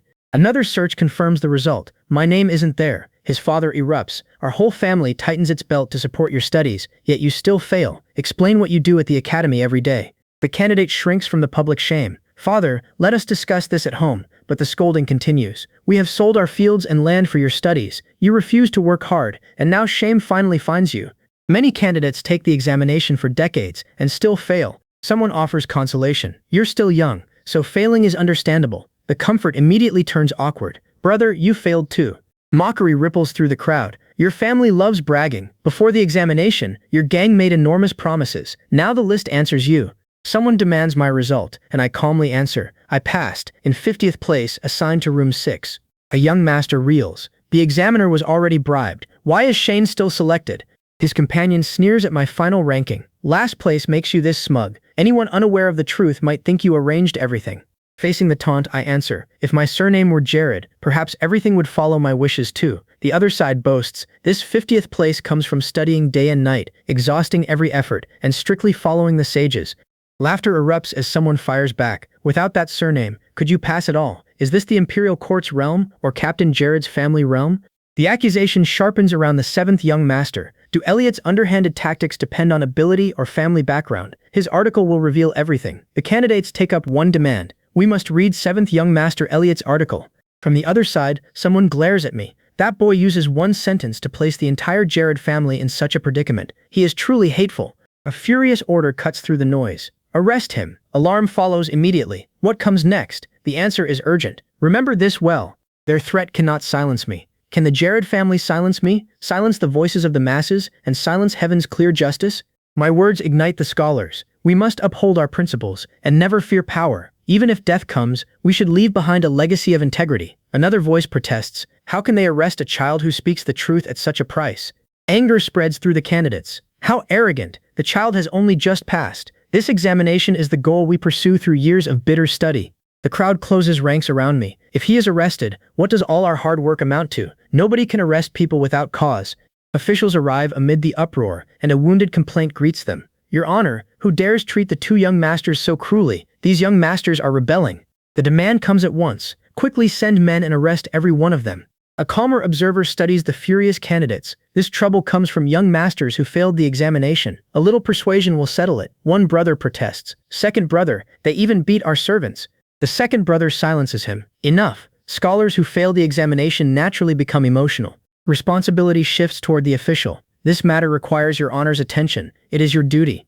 The official turns to the second young master. Second young master Curtis, today's events have frightened you. Please rest inside the yamen. He adds, after this matter is handled, you will be properly entertained. The gate starts opening, but a command halts everyone. Nearby, someone marvels. These men usually seem weak, yet once arguing and fighting begins, every one of them becomes incredibly fierce.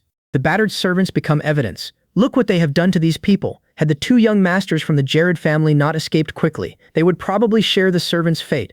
Before us stands this county's government office. An official challenges the crowd. How dare you cause trouble here? The scholars answer. The Jared family acts arrogantly, indulging violent servants. Their outrage mounts. This cannot be tolerated. Your Excellency is this county's magistrate. The accusation lands directly on him. Will you yield to the power of the Jared family? Don't they know how 7th young master Elliot obtained his underhanded advantage? Yet they still smugly follow the posted list. The magistrate bristles. Have you lost your minds? This magistrate has always been fair and honest. He defends his judgment. Every answer sheet passes under these eyes, though some good ones must still be rejected. The restriction is absolute. Only 50 people can pass this county examination. Those appearing on the list wrote better articles than you. The magistrate offers proof. If anyone remains unconvinced, every answer sheet will be posted for comparison. A candidate turns toward me instead. Your talent clearly surpasses mine, and your articles are better than mine. Suspicion follows that admission. Why are you ranked behind me? The Jared family's second young master seems certain that your foul-smelling examination number would fail. This must involve the Jared family. The magistrate probably preserves balance, I realize. That alone places me on the list.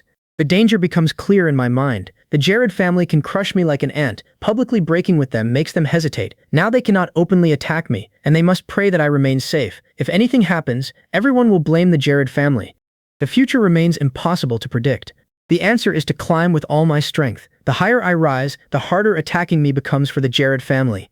Back at home, someone gloats. My son passes the imperial examination, while Chen family scholar Nathan fails. My adoptive father's brother turns green, so open delight would be unwise. Still, my adoptive father can barely contain himself. His own son and the son he raises for 6 years both pass the imperial examination. His laughter finally bursts free. They passed. My examination candidate cousin Brandon is clever. Brandon truly passes the county examination. An elder beams at us. Your grandfather can finally rest easy down there. Good, good. Someone marvels. They pass the county examination, yet remain so calm. Everyone praises our composure. They are worthy scholars, certain to pass the prefectural examination and become our village's second successful students. A correction cuts through the celebration. The Chen family scholar Nathan failed. I passed. Laughter erupts. How can that be? The result leaves no doubt. Though he ranks 50th, he still passes. Good. Either brother's success is welcome. Both are the eldest brother's grandsons. 6th uncle. Don't worry. My promise settles the concern. The prefectural examination will have my full effort. Uncle offers the ox cart, but walking back suits me. Another warning follows. Anger those scholars, and they will cause trouble. The scholars demand to see the posted essays, determined to judge both literary and martial merit. They always consider their essays excellent, yet cannot explain why. Hiding them only arouses deeper suspicion. My essays quickly draw praise. Lord Howe values this candidate highly. Though no match for the Gao family's 7th young master Elliot, those ambitious essays deserve the title of prodigy. Elsewhere, at the Gao residence, someone warns, without marrying the prodigy, that wealth and fame will spread, ruining our reputations. A secret decision follows. The prodigy will be given to Elliot, proving our sincerity to the Gao family. Another voice dismisses the danger. Pingsing County is remote. Even such fame and fortune cannot spread far. Meanwhile, at county office, magistrate, the young master causes trouble. The magistrate demands, what trouble? The complaint reaches him. Those essays deserve first place, not detention. Please reconsider the result. His answer is firm. Had personal preference stopped us choosing the best, today's trouble would be even greater. The visitors relent. The county magistrate has official business. We cannot disturb him, so we must take our leave. Meanwhile, outside, young Master Elliot protests. Second brother, such troublemakers. Outside the residence, the second young master snaps. Arrest them. Why swallow our anger and let them leave? His younger brother answers, does our family not have enough trouble already? If father still holds third rank, he never endures these young masters' contempt. The warning deepens. Father now mourns at home, surrounded by political enemies. We absolutely cannot offend the power of the scholarly community. The second young master presses. Even an unconnected county magistrate obeys us openly but defies us in secret. If this affair escalates, will a magistrate appointed by the court obey our family?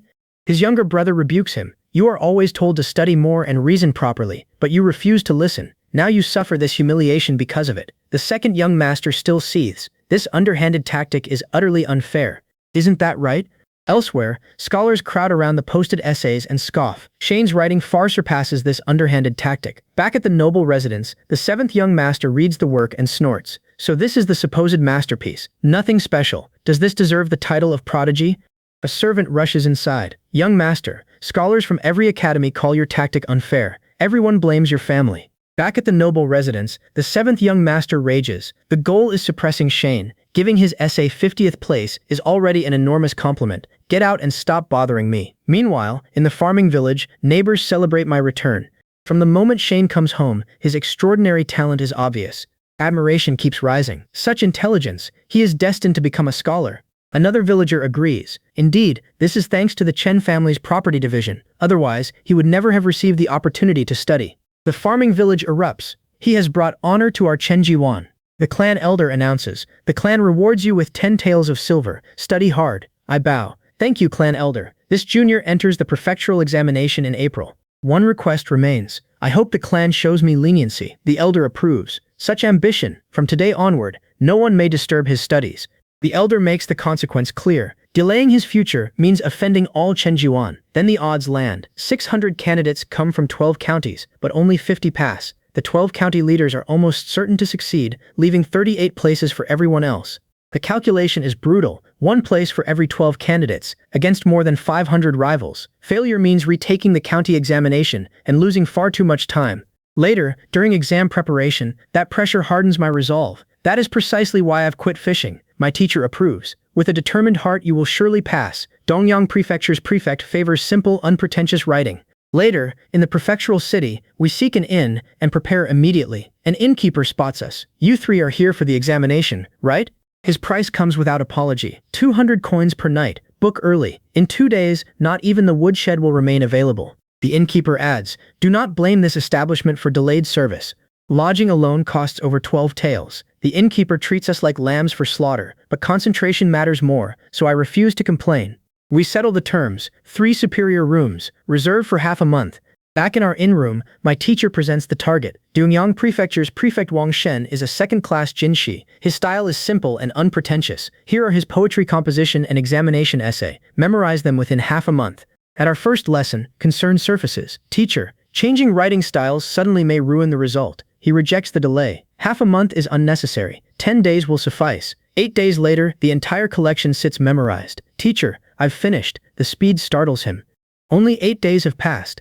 He checks the count. 101 essays, memorized 2 days early. Now explain the insights you gained. My conclusion comes plainly. Prefect Wang is a pragmatist who dislikes superficial writing. The teacher presses, go deeper. One point puzzles me. Prefect Wang has devoted 5 years to water management, abandoning old methods on higher ground and digging through silt to construct reservoirs.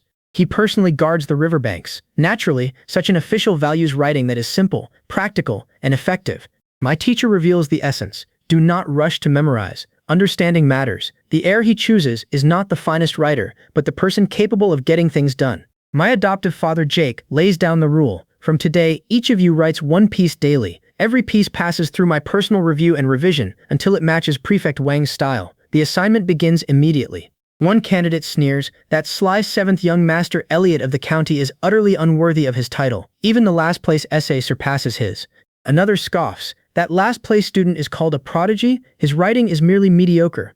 A companion adds, the county probably has nobody capable. Someone warns him. As the sage says, do not speak of what is improper. The insult turns toward us. Behind you stands a gossipy woman. Offense immediately flares. What do you mean? You are the unworthy prodigy. He is Shane, the prodigy you mocked.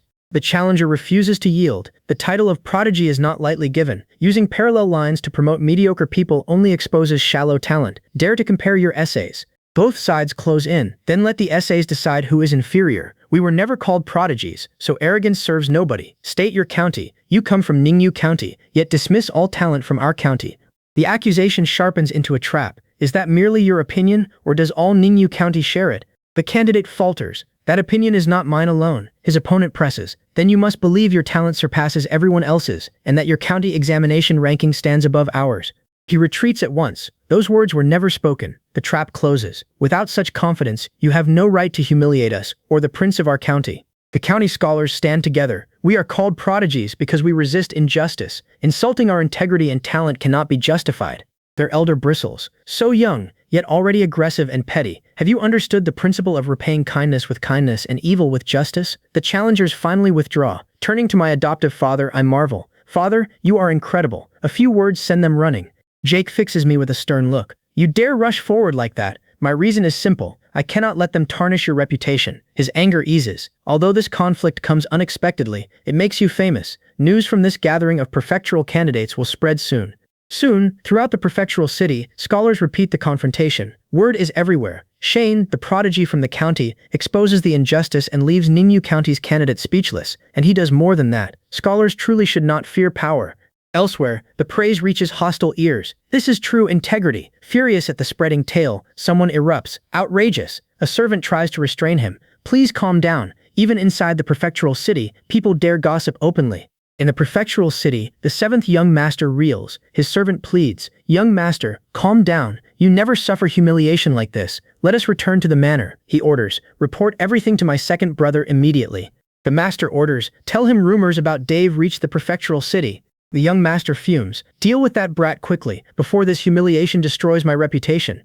At the manor, the second young master warns his father. Father, Shane's affair has spread throughout the prefecture. The whole city condemns our family for detaining him and suppressing a prodigy. This threatens your return to court. Walter offers no comfort. Long ago, you were taught to think 3 times before acting. The court vice minister rebukes him. When you fought to control that boy, did you consider the uproar this could cause? Today's disaster comes from failing to think matters through. Walter delivers the lesson plainly. Whoever seeks fame must also possess the ability to clean up the resulting mess. Then he explains the danger. Since you began suppressing him, you should have destroyed him completely, leaving no chance to rise. The prefect was outside our faction then, so manipulation was difficult. Move against Shane now, and every spear points at our family, worsening our reputation. People create gods, then drag them down and trample them to display their own nobility. Curtis finally grasps the scheme behind his father's patience. Father means Shane is merely a child prodigy, raised onto a pedestal by the world. Walter confirms the calculation. Once the excitement dies, one light push from us will smash him completely to pieces. His contempt settles the matter. By then, nobody will care about a mere county magistrate. The family's earlier methods will vanish with my reputation. Walter concludes, nobody will remember what our family did back then. Understand this. Later, several scholars approach me respectfully. Brother Shane, we lack a good teacher and remain confused about many matters. One scholar presents their request. Your great talent brings us here to seek advice. Please do not hesitate to teach us. Their courtesy leaves no need for pride. You are too kind. Let us simply learn from one another. My adoptive father inspects the dish. Its origin is unknown. He keeps me from touching it. Someone may have tampered with this. The warning is sound, but a woman outside suddenly screams, seeking death this early in the morning. King Yama, come out and see me. Her threat grows desperate. Stay hidden, and life is no longer worth living. Outside, gathered scholars worry about the approaching re-examination. Which gentleman's romantic entanglement needs settling before it causes a delay? Someone identifies the target. Her beloved is Shane, the prodigy from the county. The woman groans dramatically. Such betrayal wrongs a scholar and forces him into a grave mistake. Jake has heard enough. My adoptive father snaps toward me. What are you waiting for? Get out of the carriage now.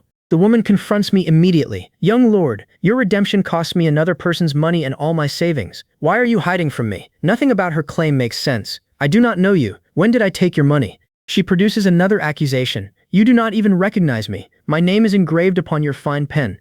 The bureau agent orders the woman, produce the pen. Everyone will see the accusation names Shane, not the bureau agent. Her certainty collapses. She protests. You mistook me for someone else. It was dark, so your face was unclear, and your voice cannot be remembered.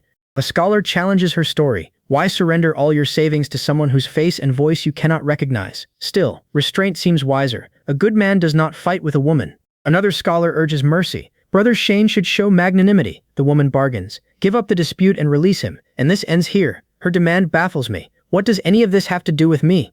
Advising others is the work of saints. Facing personal loss, one retreats instead. The offended candidate turns on me. You shameless scoundrel. Association with you is beneath contempt. Master, watch him carefully. After my exams, the authorities will hear about this.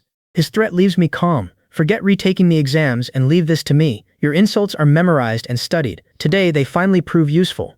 At the examination hall, an official welcomes us. Gentlemen, congratulations on reaching the examination hall. May every one of you pass someday. We thank him, but the welcome becomes a search order. Take off all your clothes, shoes, and socks. Let down your hair. Break every steamed bun in half, and hide no personal belongings. The next warning is blunt. Rain will ruin your examination papers. This ordeal feels worse than an endurance test. Captain Jared's family is truly despicable. I've already taken the county and prefectural examinations twice. A darker possibility strikes me. If that woman also comes from Jared's family, they mean to ruin me completely. Panic would only serve their scheme, I think to myself. The worse this becomes, the calmer I must remain. Answering the questions is what matters most. The official master mark proves correct. The prefect truly is practical. The questions demand everything. Jared's family regards my adoptive father Jake's kindness as chivalry. If others refuse to comply, they kill them all. It resembles a whispered cry for help, both laughable and hateful. The sun keeps climbing, so my calculation is simple. The 5 classics questions and examination poem must be finished before the hottest hour. Around me, the formerly arrogant scholars now resemble trapped monkeys. Their misery amuses someone nearby. Let these pedantic scholars taste some bitterness. At the examination hall, an observer stares at me. Why is he sleeping? He looks completely carefree. Even the commotion cannot stir him. The questions must be too difficult, and he has given up. Still at the examination hall, another official approaches. Have you seen the prefect? How is Bureau Agent Shane in room number 5? The report sounds damning. He sleeps before noon and stays until the papers are collected. He seems to have completely surrendered. The report reaches young Master Jared. Look at Shane. He's only a young boy and probably knows he lacks the ability. Remember, he always submits his county examination papers at noon. The prefectural examination is 100 times harder. Another accomplice dismisses any possibility of success. Early candidates still wait for the guards. He simply lacks that ability. Only one order matters. Destroy his paper, finished or not. Later, back at the residence, Jared's accomplice readily agrees. Yes, young Master Jared, don't worry. It isn't even necessary. My return interrupts him. Ah, you're back. A new problem awaits inside. The woodshed is full. There truly isn't room for him. The accusation still makes no sense. Why did he slander me? Send me to the authorities. The answer is immediate. They can take you there, and someone will bring you straight back. The captive refuses to engage. Why bother? None of this makes any sense. Time becomes the pressure. 2 days remain before the re-examination. Think it over slowly. Night creates another complication. What about tonight? We cannot simply leave him, someone proposes. Tie him in the main hall with rope. That prevents his escape and preserves our reputation. Everyone wins. The suggestion meets an immediate refusal. That will not do. The teacher settles it. The main hall is mine tonight. He takes my room. The students object at once. How can the teacher sleep in the main hall? Students are absolutely forbidden to permit that. He remains firm. All of you need proper rest. The arrangement becomes final. Then the teacher points downward. Look at the writing engraved on this pen. The discovery chills me. Luckily, the teacher finds it first. Had today's search uncovered this pen on me, I would have been left speechless. His suspicion deepens. You have dealt with nobody, so how does this pen bear another person's name? The answer comes easily. 3 visitors came to see me. Their visit now looks calculated. We had no prior dealings. Their arrival was suspicious, and they belonged to Captain Jared's family. Such extraordinary effort over something so small. The teacher identifies their limits. They can operate only through the county and city governments. Pass this hurdle and become an academician. Afterward, everything depends on merit. His decision removes the burden from us. Whatever happens, all of you focus on the examination. The rest will be handled. Meanwhile, in the grading chamber, an examiner groans. 40 or 50 papers, yet not one deserves attention. Bring the top candidates' papers from every county. The first verdict is merciless. The wind flatters deliberately, yet remains empty and substanceless. Disbelief follows. This is the county's top scholar? Your Honor, please reconsider. An official identifies him. This is Elliot, Pingsing County's top scholar. The political concern quickly surfaces. Without him, the county magistrate loses face before his colleagues. Principal wins the argument. Judge Ryan, we both serve on the imperial payroll. Talent must be selected for the court, not for personal reasons. Judge Ryan concedes, enlightening. Another paper suddenly catches the examiner's eye. What fine writing. Though somewhat immature, the disappointment is difficult to hide. Its author changes the entire judgment. Your Honor, this examinee is only 9 years old. Such insight from a 9-year-old child promises a great man. This paper must be accepted. Though immature, it overflows with enthusiasm and reveals a rare, genuine heart.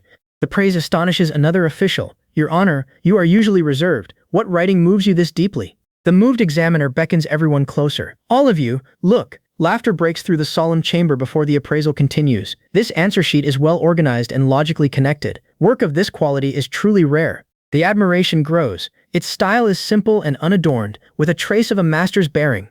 Yet familiarity troubles the officials. The writing itself is good, but this style is exactly like the prefect's. Judge Ryan remembers his earlier conflict involving county top scholar Elliot and thinks, another clash over Elliot could offend the prefect again.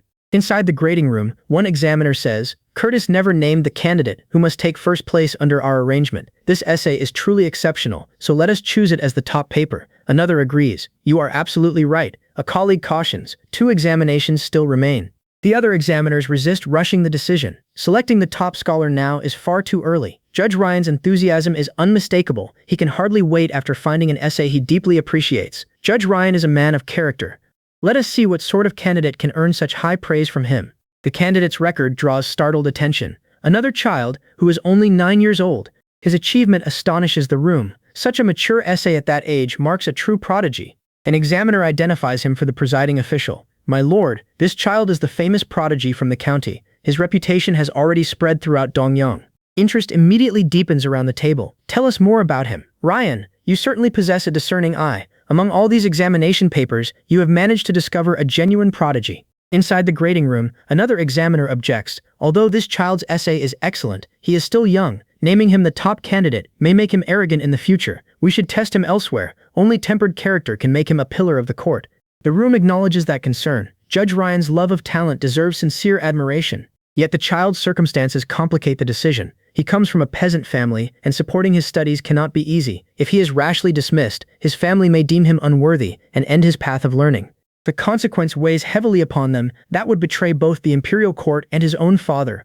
Inside the grading room, the examiners agree, such a prodigy must not be buried. Any judgment about his character can wait until he grows older, giving his family achievements to remember. One official adds, your arguments are sound, but underhanded tactics in the first round remain far too premature. During the second round, a stray flame consumes my paper. I leap up. My examination paper is burning. Bring me another paper. The damage leaves no room for doubt. My entire essay is completely ruined. A stern accusation follows. Disrupting the imperial examination constitutes the crime of cheating.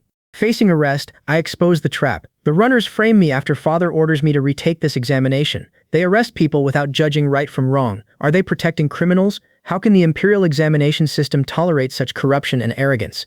The reach of Captain Jared's family now becomes impossible to ignore. Their eyes and ears are everywhere, watching every direction. Someone come forward and uphold justice. My challenge resounds through the examination hall, demanding that an official finally intervene. The Yamen runners answer with force. Take him away. Why all this commotion? This child has lost his mind and is spouting nonsense inside the examination hall. The magistrate intervenes before they can silence me. This magistrate will handle the matter. I seize the chance. Your Honor, please judge discerningly. These bailiffs drew their swords and tried to kill me. His order falls at once. Take them all away for questioning. Before anyone removes the evidence, I add, Your Honor, my draft paper and original draft remain in the back room. Please bring them too. After greeting the prefect, the magistrate confronts me. So you are the one who disrupted the examination hall. The truth is simple. Without causing that disturbance, I would already be dead. His gaze hardens. You made such a tremendous fuss merely to see me. There was no other choice. With every other path closed, I stand before the prefect and await his judgment. The prefect warns that punishment remains possible. I hold my ground. Your Honor serves the people as a benevolent official, and every good official must judge discerningly. The evidence matters most now. My draft is finished. Please submit it early. The ruined paper creates another obstacle. The draft is destroyed, so how can it be returned? My answer is immediate. The full text remains in my memory. Please grant me paper to copy it. The prefect tests that confidence. Since you are so certain, write the entire essay down from memory. Relief follows his permission. Thank you for your mercy, Your Honor. You are truly just and upright. His next command is final. Take him away. Back inside the grading room, the examiners assess the evidence. The candidate Shane produced 3 drafts, and every one is a gem. His work is the best, yet his conduct counts against him. This child caused a scene in the examination hall and has only just rewritten from memory. One examiner challenges the proof. Who knew that draft was truly his work? Another points to the rewritten text. He wrote it himself. His draft paper and original draft match exactly. The evidence leaves little room for denial. Is that still not enough? A harsher objection follows. He killed the Iron Lion and possesses no spirit at all. How can he still be considered an imperial examination candidate? The final ruling places me second. An examiner protests. My lord, Shane's essay is the finest. Who could rank above him? The presiding official replies, the boy is young and impetuous. He needs tempering. Elliot's essay is steady and reliable, so he deserves first place. Back at the inn, we can do nothing except await the posted results. Sooner or later, the rankings will become known. Until then, every argument remains speculation, and the official list alone can settle whose work receives first place. At the results, I hear someone scoff. Elliot takes first again. The noble family's power is overwhelming. His essay is flashy and impractical. The others protest. How can his work match yours? Both essays hang together, yet you rank second. We all feel sorry for you. I answer modestly. My limited talent passes only through good fortune. Another unsuccessful candidate can only lament his result. My brothers are all talented, but unfortunately, luck has abandoned me this time. Nearby, Bureau Agent Eric reports his own result to his teacher. Teacher, Eric's name appears on the list. His teacher approves. Not bad. Eric finds the exact position and bursts into laughter. 37th. Eric ranks 37th. His delighted laughter continues as he stares at the posted list, celebrating that concrete place among the successful candidates. At the results board, the teacher warns, only an academician student wins fame. Keep striving. His student asks, Teacher, who takes first? The teacher answers, Elliot. The noble family is too greedy. The student exclaims, Elliot's writing cannot merit first place. The noble family's arrogance will anger the heirs. Teacher, you are a prophet. The county's heirs are already furious. They just came to me, hoping to push me forward against Elliot, but I declined. My teacher approves. Your refusal is justified. You are not fit to become the heir's model. Captain Jared's family stands in the eye of the storm. I want to add fuel to the fire. His warning follows. Be careful not to get burned. The danger is mutual. I may retreat, but Captain Jared's family will show no mercy. My teacher offers the safer calculation. Weakening them is the better way to protect ourselves. Think carefully, then act. The feud has already gone too far. I have thoroughly offended them, so one more offense changes nothing. He demands the next step. What do you plan to do? Having been slandered, I decide, naturally I will report this to the authorities and go with you. Meanwhile, 7th young master Elliot's underhanded tactics impress his circle. This young master is exceptionally talented, while the candidates are nothing special. His literary talent is outstanding, and underhanded methods come effortlessly. Someone checks the results. Tell us whether the newly titled student passed, and at what rank. The answer lands hard. Second place. Inside the manor, Curtis demands, why is Dave ranked second? A retainer snarls, that candidate disrespects the noble family. Expel him and revoke his title. Curtis says, my second brother shifts the blame. An elder warns, Curtis, do not interfere. At the manor, a runner shouts, Dave accuses the family. Arrest that woman and take her to the yamen. Inside the court, an official clarifies, this concerns a Gao family servant. The magistrate calls, quiet. Murmurs continue because the newly titled student has already reported the case. Suspicion turns toward me. Perhaps he wants to frame the Gao family and vent his anger. Dissatisfied with 7th young master Elliot's position, he uses a woman against him. The accused servant protests, Your Excellency, that woman is a stranger. Curtis receives a command, explain yourself. He answers, let Your Excellency decide. The magistrate warns, if this is true, no Gao family servant will be lightly forgiven. A protest erupts. A mere commoner dares sit in court. Curtis is always an honored guest. This has nothing to do with you. The law provides my answer. Students of Liang do not kneel before officials, and scholars may sit in court. Another voice objects. He does not deserve a magistrate's seat. I decline the privilege. Such honor is undeserved. Please withdraw it. The magistrate demands, young student, present your evidence. Without it, this charge is slander. My answer exposes the trap. When did I accuse the Gao family? A scoffer insists. Accusing them means accusing them. The contradiction becomes obvious. You fool, 7th young master Elliot. Do you mean Elliot alone represents the entire Gao family, making everything his business? Then all of this was instigated by the Gao family. My hands remain clean. I did not say anything. Laughter sweeps through the court until the magistrate orders, "Do not laugh. No noise is permitted here." The magistrate turns back to me. "Do you have witnesses or physical evidence?" "Only my innocence brings this case before the court. The woman Aaron confesses no connection to me and no evidence exists." The magistrate rules, "Without evidence, punish the woman who implicated him severely." Aaron cries, "My lord, a high official claimed the Gao family was pursuing this student." Aaron continues, "He only lets me redeem myself by working at Yanliu Pavilion. Madam, you know he often smokes in my room. His lamp is still lit." The accused man shouts, "Nonsense." The magistrate immediately orders, "Go investigate Yanliu Pavilion." Soon, back in court, investigators report, the high official frequently smokes there and personally registered his visits. A woman from the pavilion confirms, "All the sisters there know about it." With every witness and piece of evidence present, the demand hardens. "Sentence this case today, or the censor arrives soon." The trapped servant begs, "Second young master, save me." The second young master cuts him off. "Wicked servant, who tells you to use our family's name and frame the newly titled student?" The servant insists, "Nobody gives me instructions." The servant admits, the newly titled student receives disrespect. The magistrate orders, "Second young master, find the smoker yourself." Just as I expect, the noble family abandons its recommendation to protect the governor. The second young master bows, "My lord, this servant acts alone. We conceal nothing. Please punish him severely." The magistrate pronounces, "Under the law, the principal offender receives 30 strokes of the cane, while the accomplice receives 10. Approval breaks through the court. "Yes, Your Excellency, you truly have the ability. Only your fair dealings give this student courage to seek justice." A final warning follows. Many prodigies become useless because arrogance blinds them to the power of authority. My reasoning is simple. The student cannot protect himself. A gentleman's revenge is never too late. He bides his time. Today, reporting the case is self-protection. If I let the courtesan stopping my carriage become gossip, my reputation is ruined. The magistrate accepts this. Very well. Prepare carefully for the county examination.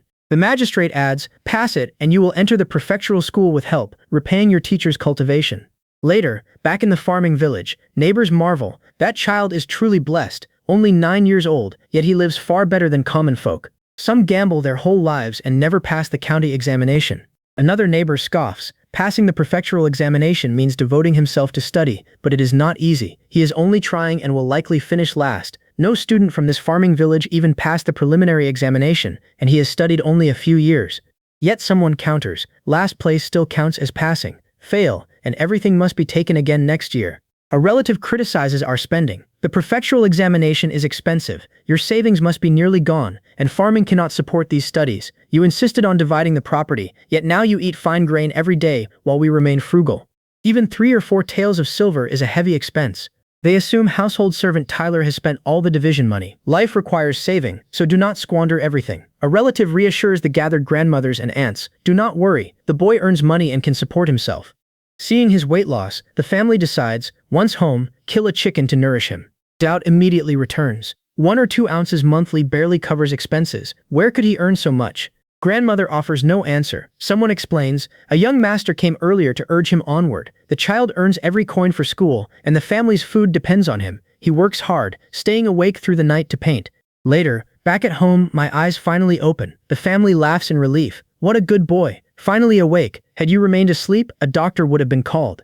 My hunger is obvious. "You must be starving. Quickly, drink this chicken soup." A parent begins solemnly, "Son, a great responsibility is about to be bestowed upon you." Then comes comfort. "Failing is fine. Try again."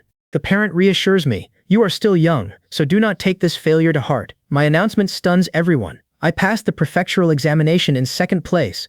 The parent erupts, "My son is a child prodigy. Why did you not tell us sooner? You gave us no chance." Laughter fills the house. My son Shane, born with double pupils, has appeared. Outside, neighbors stir at the midnight shouting. The proud cry rings out again. My son Shane, born with double pupils, has appeared. The god of literature has descended to earth. Alarmed neighbors answer, "The Shane family has produced a demon star." The family immediately decides, "Hold a banquet, invite every married daughter home, and tell the neighbors our family has produced a noble son." The provincial examination falls in June. A strict order follows. From today onward, nobody may disturb the boy's studies. Later, the shopkeeper complains, "Without your provincial examination, I would sleep outside your house until you finish the paintings. Studying comes first." I answer, "Even if you come, I will not draw." I understand the reasoning. Money changes hands. Keep these 140 taels. Despite many inferior strategies, 140 taels probably still means a loss.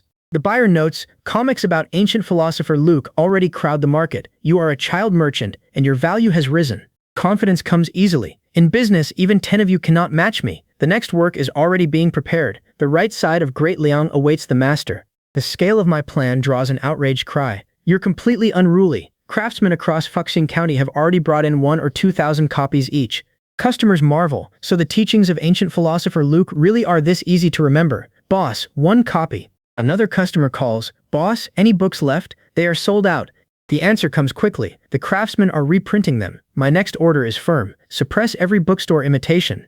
With Jake away, the family celebrates modestly. The hostess says, let us hold a lively gathering, not a lavish banquet. A guest replies, Madam, thank the academician for guiding Eric and Aaron before examinations begin in late August. The academician sets the schedule. Register at the prefecture examination hall, then accompany me to the prefectural city for special training. For quiet and safety, he chooses an inn. Their examiner is a lord who places second among scholars in Yong'an's 6th year, renowned for both his learning and writings. As provincial education commissioner, he judges students' achievements and commands greater respect from the prince than the provincial governor.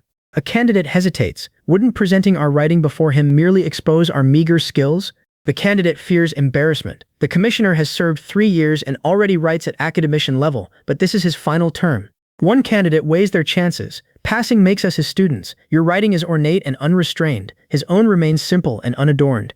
The styles clearly clash. One candidate urges the other to focus on himself, confident that ornate writing better suits the master's taste. The ornate candidate refuses to be outdone and receives more exercises. Turning to me, the academician adds, you needn't change your writing style. The academician tells me, keep it simple and natural. Polish alone brings no improvement. Meanwhile, during the commissioner's lesson, a student studies a composition pattern. Master, this pattern works better when its meaning runs deeper. The student bows. This student understands. An attendant brings cooling food and reports, Your Excellency, every invitation from the prefectures has been rejected. The commissioner remains uncompromising. With the provincial examination imminent, how can private requests be entertained? Bring every county and city examination paper from the prefecture. The commissioner dismisses the submission. Such empty writing passes for a model essay in this examination. The noble family truly has no sense of shame. The next work changes his tone. Its interpretation of the classics is accurate, its story vivid. This is truly an Enlightenment book. An attendant asks, Academician, must the author be found? The decision is immediate. Find the author. This person must be seen. Back at the inn, the endless review leaves me nauseated. After a strained laugh, I warn, keep dragging this out, and I'm really going to throw up. The complaint keeps coming. Fine, but the weather has only just cooled, and you already tested me last week. The warning in return is absolute. Losing the paper is tolerable, but ruining it is absolutely forbidden. The critic rejects the passage. That is no gentle breeze or mild rain. It is a violent storm, yet nothing truly moves. The words offer only empty flattery. Leave room for one restrained, sincere passage. Concern abruptly replaces criticism. Why is your fever so high? The review ends at once. This clever brain cannot be ruined. We review tomorrow. For now, take care of yourself. The next day, concern returns. How did yesterday go? Rain soaked your answer sheet, so passing looks doubtful. Tell me you protected the paper. My answer comes plainly. I blocked the rain with my back. The other candidate realizes why I'm sick and asks about the essay. My estimate is firm, about 80% certain. I'll rewrite it from memory for you.